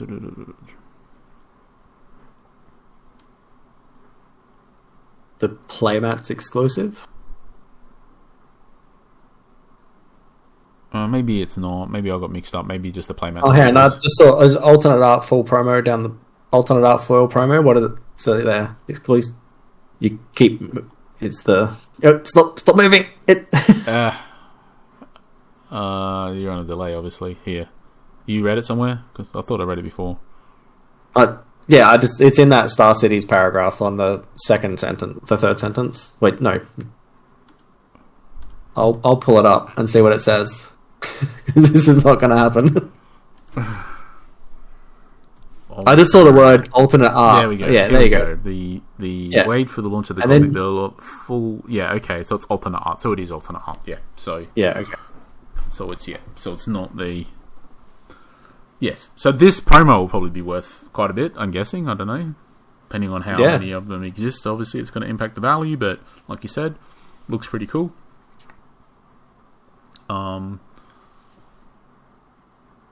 Yeah. Be interesting as well if the drawback just feels huge, pretty much. Yeah, it feels too big of a drawback for how much it gives you. When it's a double whammy drawback. But, that might... Obviously, this is us. You have to consider who... Like, we care way more about the worst case scenario for cards, basically. Like, we place a huge amount of emphasis on... Consistency. Yeah. And obviously, cards that are in their worst case scenario are game-losingly bad. They're cards that we typically try to stick clear of, so... Like, yeah, I was saying before, it's just a boom or bust card, and that's not us, and maybe this card just isn't for us, kind of thing. I think if it had a threshold, we would probably, say it was 1 air threshold and it was 2 air threshold to provide the double. In that scenario, there's a good chance we would consider playing this. But I think as it is, there's almost no chance it ends up in our decks. Yeah. Yep, but other people will play it. We'll probably try it when it first comes out, just to see if it's as bad as it feels. But almost certainly, it's not ending up in our decks. Yep, I think so. I think it's just also because, like, air in particular, like, if it was any other element, it would be a different conversation, right? I mean, if it was Earth, you'd be like, it pairs pretty well with Spider consistently. Yeah, but maybe also all the other elements don't have such easy access to other sites that just provide 2 mana, right? Yeah, absolutely. Yeah, so, every deck that can't play towers, it's a conversation. And maybe there is one of these for each element that does the same thing, right? And they just get destroyed when they damage. I don't know. Yeah, maybe. But yeah, it'd be a different conversation. But I think just because of, like, obviously, I can definitely see water, irrespective of the element, like, it's still a massive drawback if it gets destroyed, if it gets damaged. But that would still be true. But yeah, it's just a different conversation just because no other elements have access to, like, a double mana like that. But air does. Air has, like, plenty of access, right? Yeah, it's got towers, it's got beacon, it's got Merlin's tower. Probably something else, but that's might be it.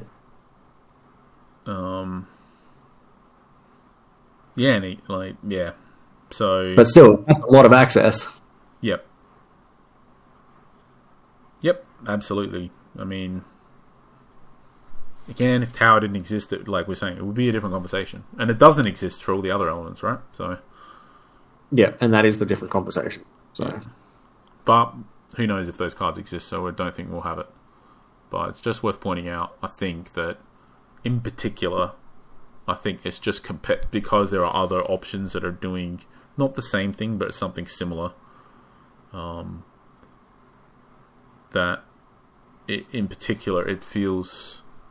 The drawback just feels really bad compared to the upside, and I think it's just because the upside just isn't that big, that much bigger than a tower, basically, right? Yeah, I think is where we land here, but I would still be happy to get one of these alternate art foil versions for my collection, though. Yeah, I'd be pretty happy to get the playmat because it's one of the wider ones as well. Oh, yeah. Cool. Well, I'm pretty sure we won't be getting it as a result of attending one of these events that are on the other side of the world to where we live. Yeah, casual, 20-plus hour flight. Yep. Cool. Nice. Whatever. I think there's maybe a separate, not for today, but another conversation maybe at some point just about the SGC con competitive scene and whatever, but not for today. So I think we can just wrap this up. Do you want to add anything? Bye. Yeah, right. No, nothing again. Nothing to add. We always got it all. We always cover it all. We never need to add anything at the end. So, yep. I mean, we talk for we'll do a quick one for a couple of hours, or an hour or two, and then it's 5 hours later. It's anything else? Let's go for another 3 hours. Yeah, I think this is it here. This was the announcement. Yeah. So, yep. But overall, I think, like we're saying, just a balanced view. I think we try not to get too emotional about stuff. Just try and see the pros and cons and lay it out there. So, when it sounds like we're unhappy about stuff with this, we just point it out. And most of the time, it's more like devil's advocate sort of stuff, right? Where it's you just try and see both sides what issues are. We're both very good at playing devil's advocate. Most of the time we're having a conversation and we agree with each other and we'll have an argument for 3 hours about it's well, neither of us are even on the other side. What are we doing? And that isn't just about sorcery; it's about everything. Yeah, I do. Outside, just generally in life, I play devil's advocate to the. It just end up in weird situations in life quite often just because I play it. Just people, like you're saying, people think you're having an argument. You're not having an argument. You're just trying to. And you're really just trying to flesh out all the angles. Right? It's just part of it. Right?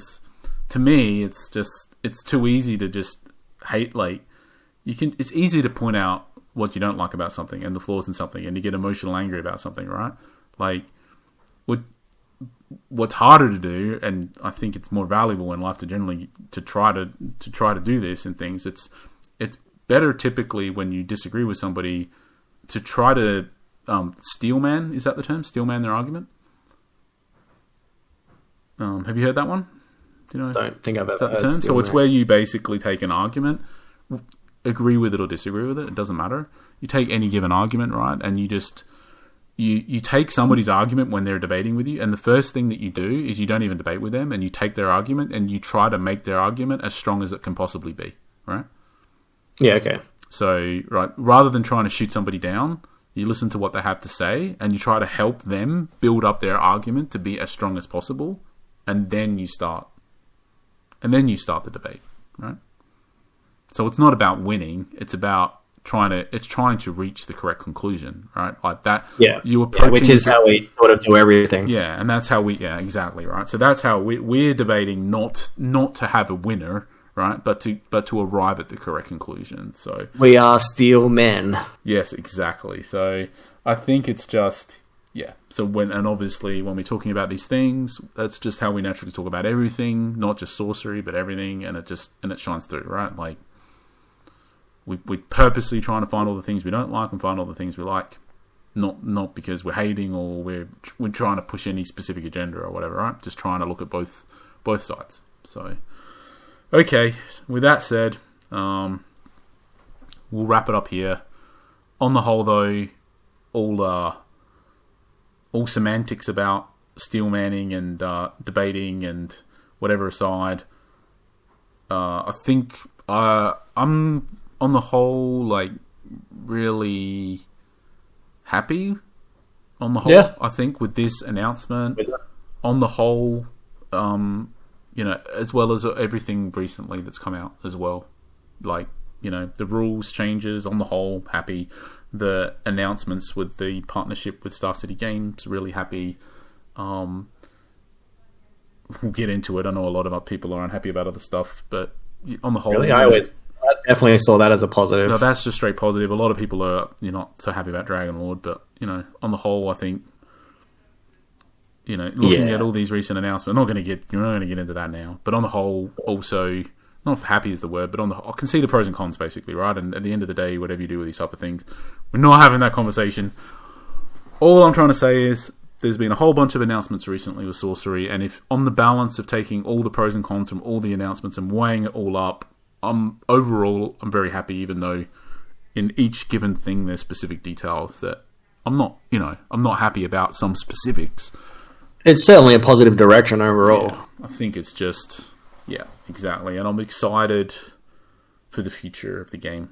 I think the Gothic set's looking cool and interesting, and the art's looking great, and the Star City games, I think all of it it's all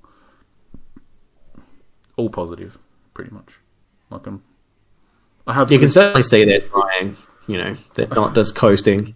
Yeah, they're actually putting in a lot of effort to try and build what the community want in general. So that's always a positive. I just got a good feeling about. I don't know. I got a good feeling about this set, pretty much.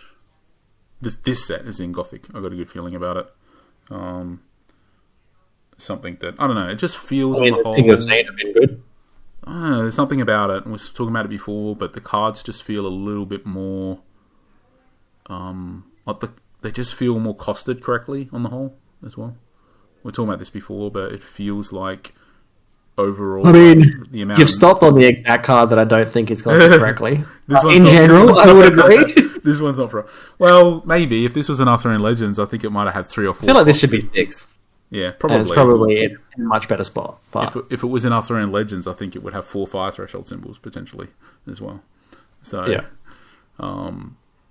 I do think 2 fire thresholds is the correct amount of thresholds, and like you said, maybe 6 would be better overall, but I think potentially it was 6, and potentially it wasn't to your avatar's location, and then everybody's complaining about Archmage. So this is it's probably like you flip one of those levers, right? Like maybe it's 7 and it can be summoned anywhere, or it's 6 and on your avatar as the drawback. I think is probably both those options are actually very reasonable, but as it is, I think it's just that little bit too far. Especially when you're comparing it to like other 7s in Fire that exist. Like Major Explosion's almost certainly better. Day of Judgment looks like it's gonna be miles ahead of this card. So it's in some good company of a 7-cost fire spell. Yeah, and it ain't those cards. I didn't mean to stop on the one card that was wrong. It's just on the whole, I think I don't know. I got a good feeling. Like a lot of stuff on, like I said, it's good for a draft to the Arthurian Legends, but a lot of the stuff just feels a bit off. Like a lot of the cards are just not very playable and constructed, and they would be if they were just not everything. A lot of cards just seem to have extra cost, basically, and just to almost make sure that you can't play them in constructed. I don't know. Yeah, it feels like they overcorrected from beta effectively when there's cards like Grapple and it's like clearly that needed more than one. Yeah, so there's like an overcorrection, but the issue is that you can still play with beta, right? In constructed, you can use both. Yeah. So you got one set that had an overcorrection versus a set that was a bit unbalanced to begin with, and now like the Arthurian Legend cards are like really bad. Like it's one of the reasons why the set's just. Like the threshold requirements for some cards in constructed are insane in Arthurian Legends. Like some of those. Yeah, you can certainly imagine when there's like a few more sets out, there's going to be almost no Arthurian Legend cards that even get played. I mean, like there'll be a few, but it'll be heavily diminished for sure. I mean, like I think Boudica is going to be one of those cards that's always going to be like hanging around. I mean, Morgana, same deal. But having stuff like 4 threshold symbols, some of these nights, right? Like, yeah, like if you look at Sir Gareth, man, that guy lost out. Where's Gareth? That's great. Gareth is next to him. Yeah, like this card is utter trash, and it's really hard to cast. Like that seems a little bit rough. This is really like. Yep. I'm just saying, like, effectively, right? If you have this, at least that guy's pretty big, right? Like. And has, a pretty decent ability. for constructed. But yes, really, I do agree with you. Like you don't like his ability, or in constructed, I just don't see you playing him over something that has more power and less threshold symbols, basically. Unless maybe if you're, I don't know. I think he's pretty solid. Like, because you just jam him down, like it completely stops like Crater Eyes and things like that from killing anything on your board, right? It's pretty good. Or even just it makes it like really hard to burn out small minions and things like that. I think that guy, if those elements were actually played together, I think his biggest issue is that he's earth and water together, which is really hard to sort of pair up effectively. Yeah. Like if he was air, fire, water, there's a good chance he gets played. Yeah. Okay. Yeah. I guess all I'm really saying is like I'm looking through all of these. Like played a bit, played a lot, played a bit, played a bit. Played a bit, and these two are played. These two just so happens that Steam is the best combination of elements, and they both happen to be pretty decent. Yeah, so it has that, but basically like this is never played a bit. This one's never played. Sorry, I got mixed up. Lamarck has played a bit. I don't think Lancelot's ever played. Mordred was played. I'm not seeing it much anymore. Not even in Steam. Yeah, I think. As it's basically, he's like a more of a meta call. Like if you're expecting to play against a bunch of Steam, he's pretty good. But if you're expecting more, he's played a bit, but sort of fell out a bit. I sort of seeing him in a bit. Pellis has played a bit. Pelennor, never see that played. Percival never played. I don't think I ever see this played. So Tom Thumb I never see played, but I think it could be. It just isn't. It's fine. Tristan seems really bad. Yvain, like I don't know. They're just. I guess on the whole, what I'm trying to say is like it's off. Like I don't know, the cards just are not quite as powerful as they need to be played and constructed. A lot of them. That's all. Yep, I think a majority of these are probably like a little bit too expensive as well.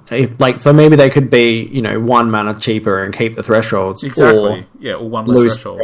Or whatever. Yeah, that's what I'm saying. Yep. It's just too much. I'm not disagreeing. I agree with you, but and comparing some of this stuff, like I don't know, it's just so many threshold symbols everywhere, right? And it's just, but not with additional power or reduced mana, basically, right? It's just like the same power level and mana cost as beta, and you just added a whole bunch of extra threshold symbols and stuff.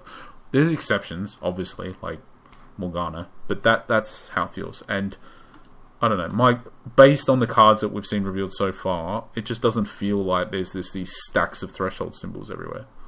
Like they're back to on that page. What's like there's 4 threshold over 6 cards or something. Yeah, but 2, 1, 1. Well, yeah, but stuff in. I think we've only seen one card that even has more than 2 threshold symbols, right? Out of everything that's revealed. Is that true? What has more than 2? More than Day 2? Of Judgment has 3, I think. Yeah, it does. And I think that's the only one, right? So, like, it's a massive percentage of the cards in the uniques in Arthurian Legends have more than 2. Yeah. So, anyways, I don't know. I just gotta. It's not just about that. It's the cost overall. Like we're saying, extra threshold's fine, but it should come with extra power or less mana or something, right? Yeah. So you can't have like a heap of threshold cost and then just be at the same power level as something else that doesn't have those drawbacks. I don't know. I got a feeling that there will be just a lot of cards from this set played and constructed, pretty much. I don't know. And we haven't seen... we've not seen hardly anything at the end of the day. Yeah, we've seen, like 20-odd cards-ish? Something like that. I heard it somewhere on one of the bigger YouTube channels that said that this is the bigger than beta. I think, and for them to have said it, it must have been officially said somewhere. So, okay. So it's... I mean, even if it's not bigger, like you'd be expecting in the 400 range, right? Yeah, which... a lot of cards, and like we haven't seen an avatar yet, and presumably there are avatars in this. Yeah, you would expect it, right? I mean, it'd be very weird if there wasn't. Very, very weird.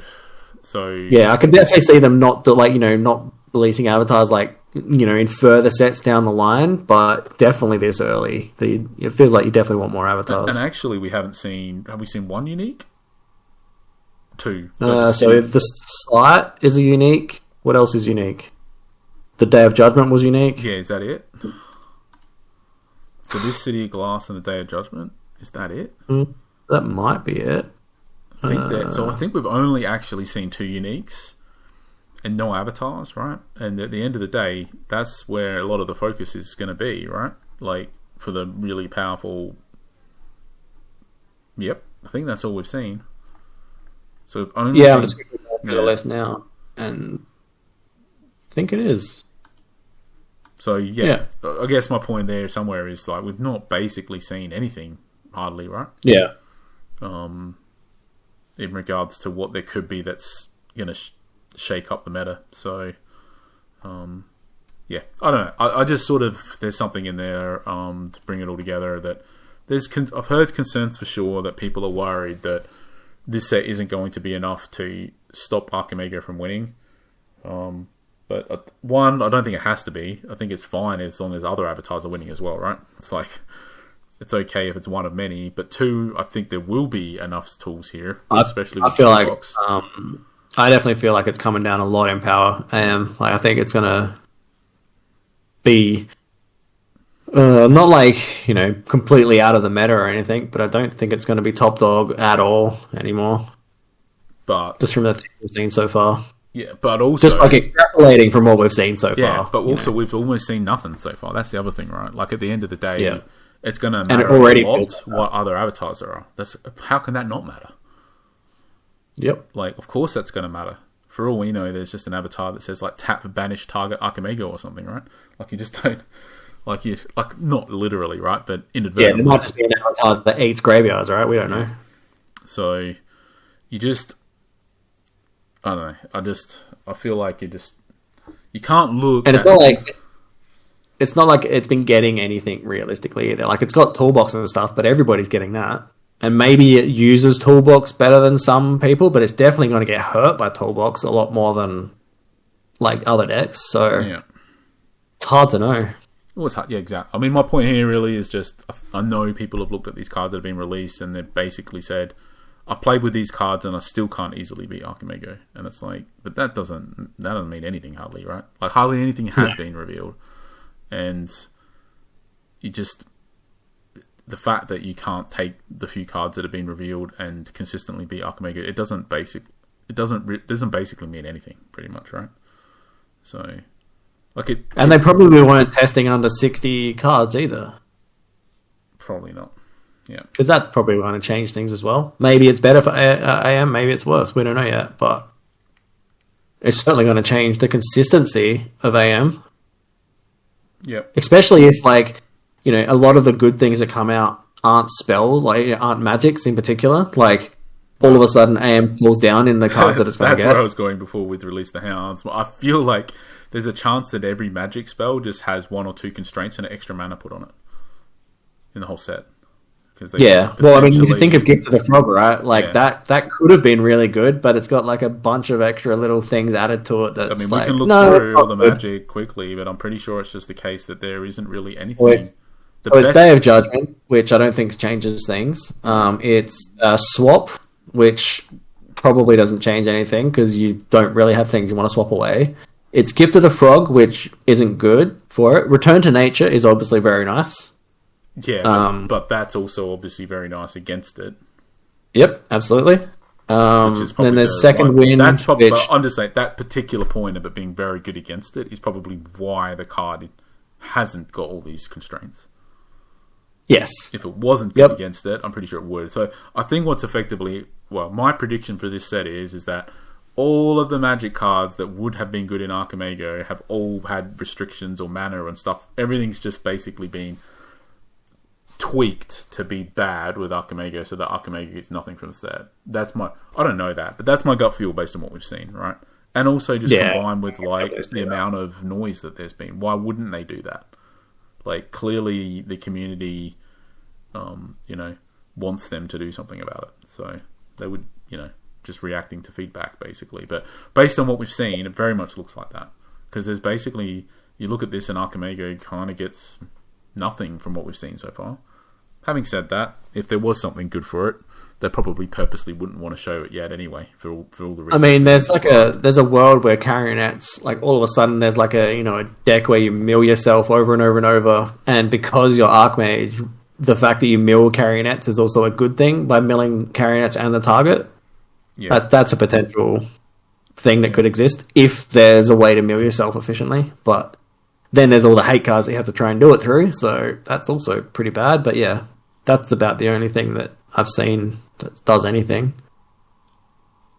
Yep. Alright.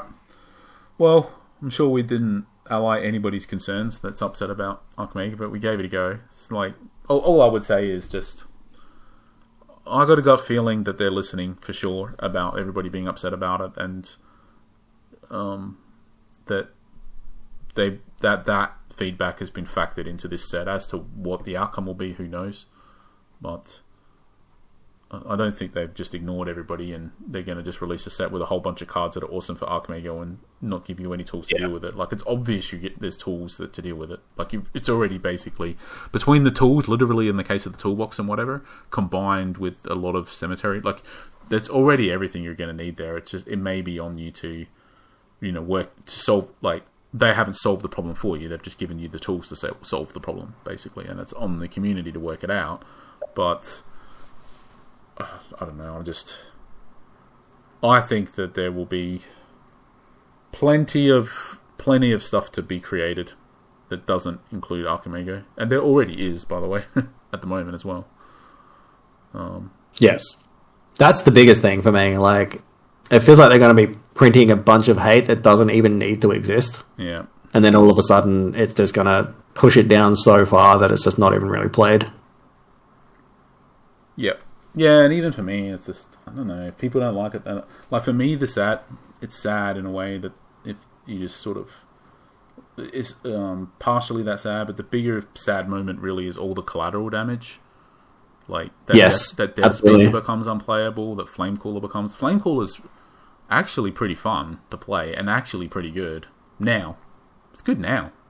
Like, it's one of the best avatars in the game, like, now. Just, it's not played much. But it's really good. Like, we built a really good deck with it. But, and... yeah, cool.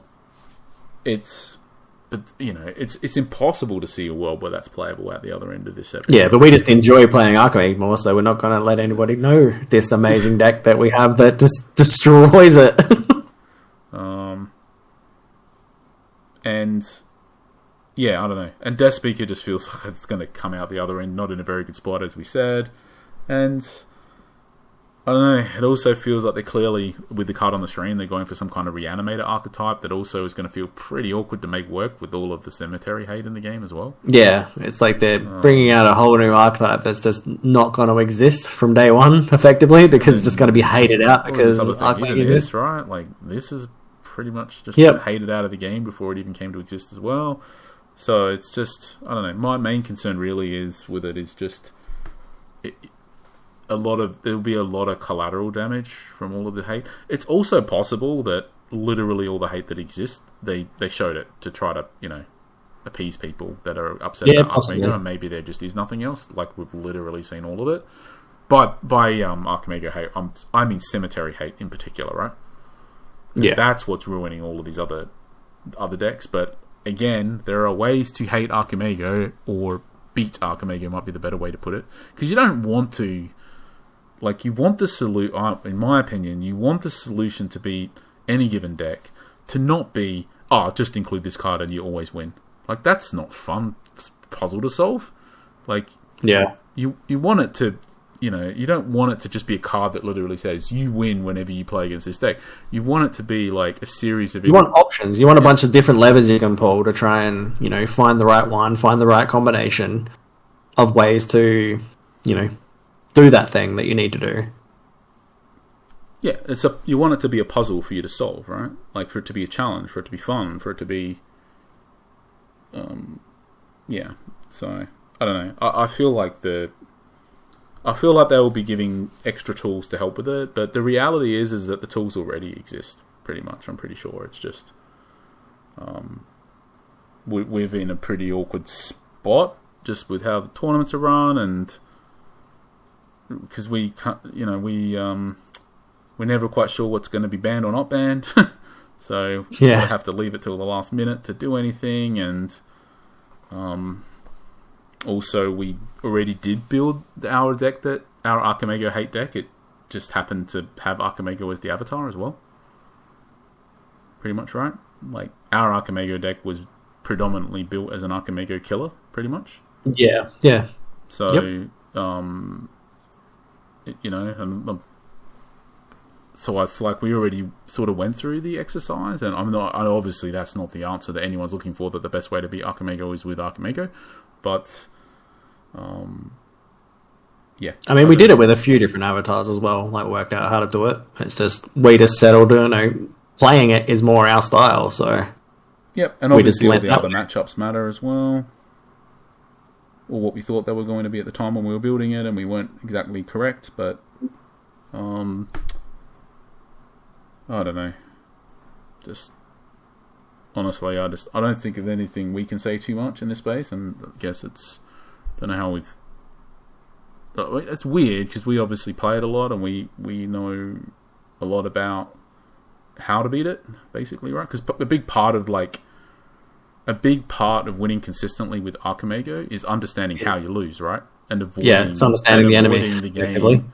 Yeah, but also like as you're playing the game, as you're doing your mulligan, as you're choosing whether you're drawing a side or a spell, and doing as you're playing the game, knowing ultimately how the game needs to play out in order for you to be able to win versus how you might lose is really important, right? Like making sure that you dictate the site placements in a specific way, making sure that you mulligan the cards that are not particularly good versus trying to get the ones that are, and so on and so forth, right? But it's just part of being able to do all of that also involves understanding how you lose, right? What in order to avoid playing out a game where you result in losing, you need to understand what those lines of play are that result in you losing, and you can take all of that information and build decks, basically, right, that force those lines of play more often, where that Archimago doesn't want, basically, right? Yes, is where I'm going with this. So you can force them into bad site placements. You can force them into doing stuff on their turn that they don't want to be doing, right? You can put them on the back foot, but on the back foot in a manner where they're not getting value out of their cards, right? Value out of their plays. It's not all about just getting Funeral Pyres to remove cards from a cemetery to win. Like, you can win through skill, basically, right? So, absolutely. And it's obvious as well if you flip all of that around, because, we only, we played Earth in our Archimago deck, and we never even played Wormload Thump in the deck, right?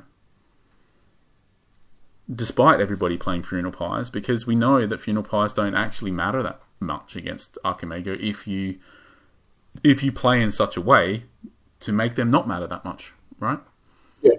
You can ensure that your opponent never gets much value out of them to the degree where you care, basically. So it's on the one hand, earlier about all the hate on Archmage for the graveyard in particular, it doesn't so much matter the specific card they take. It's more about the numbers. So, and because there's so few Funeral Pyres, 3, you have to get through 3. That's doable, right? But, once that number goes up massively next set, and then all of a sudden they might be able to reach the critical mass where, protecting your graveyard with Thump is actually critical. And not so much just for the specific cards, but just for number of cards to actually activate and get get your value that way. Yeah, it can all change. The only line I was going down is just the main way that people are trying to beat Archimago at the moment is with Funeral Pyre, and it's actually not, and you flip all of that around, and we won the last 2-on-1 leagues between us, and we didn't even play Funeral Pyre. Sorry, Wormload Thump, right? Despite having a whole bunch of Earth sites, only two elements, a whole bunch of Earth sites. way more activatable than any other Archimago decks that are popular, and we chose to not play it because we just identify it as not a problem. It's just not a problem. That's not how you need it. So through our lens, the card's not even a problem, and through most people's lens, it's like the main thing you need to do to win against Archimago, right? It's a totally different sense of perspective, basically.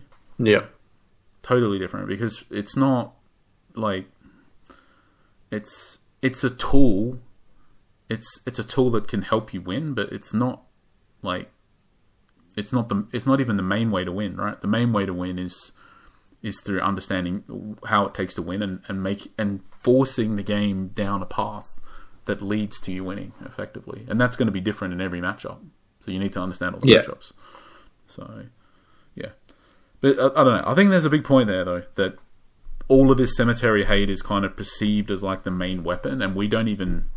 Well, at the moment, we didn't even... It's not that you didn't care about it, but basically, from our perspective, the Tump didn't justify its spot because its effect of you protecting your cemetery, it just wasn't strong enough, basically, right? Compared to what other sites could do. Yes. Right? Compared to Bedrocks, or compared to Gnome Hollows, or compared to Pebble Paths, or compared to Quagmires before the rule change. And so Rip on. Quagmire. Yeah. Like, it just wasn't... The effect wasn't as strong as any of those effects. Those other effects were more important, right, to winning than protecting your cemetery. And I'll just say, think about that for a second, because if those effects are more important than protecting your cemetery, and all everybody is focused on is trying to remove the cards in the cemetery, and not focused on all of that other stuff, all of the why all of those other sites are more important, right? You don't need a flashback Divine Healing for life when you just don't take damage from all the other sites, right? That's even more effective. Yeah, exactly. So you want effectively ways to make that other to win around whatever it is, right? And obviously, like, there's different Archimago decks as well, but there's common themes and there's common things that they want to do, and even from our perspective, like, we'd have a lot of reasons to want to build a deck or to play a deck in a major tournament that can consistently beat Archimago and is very good against other stuff, but we just don't really... It doesn't even, like, we just demotivated completely from doing so because we just weren't sure if random cards are just going to be banned before the next major tournament we play in anyway, right? Yeah. So we don't. Yeah. So I've just been waiting like the whole time. Like it's like, oh, let's just see. Things could change. We just don't know. And I don't think we'll get any clarification, unfortunately. But obviously, for the case of us, it's like spending like 1,000 hours to build a deck.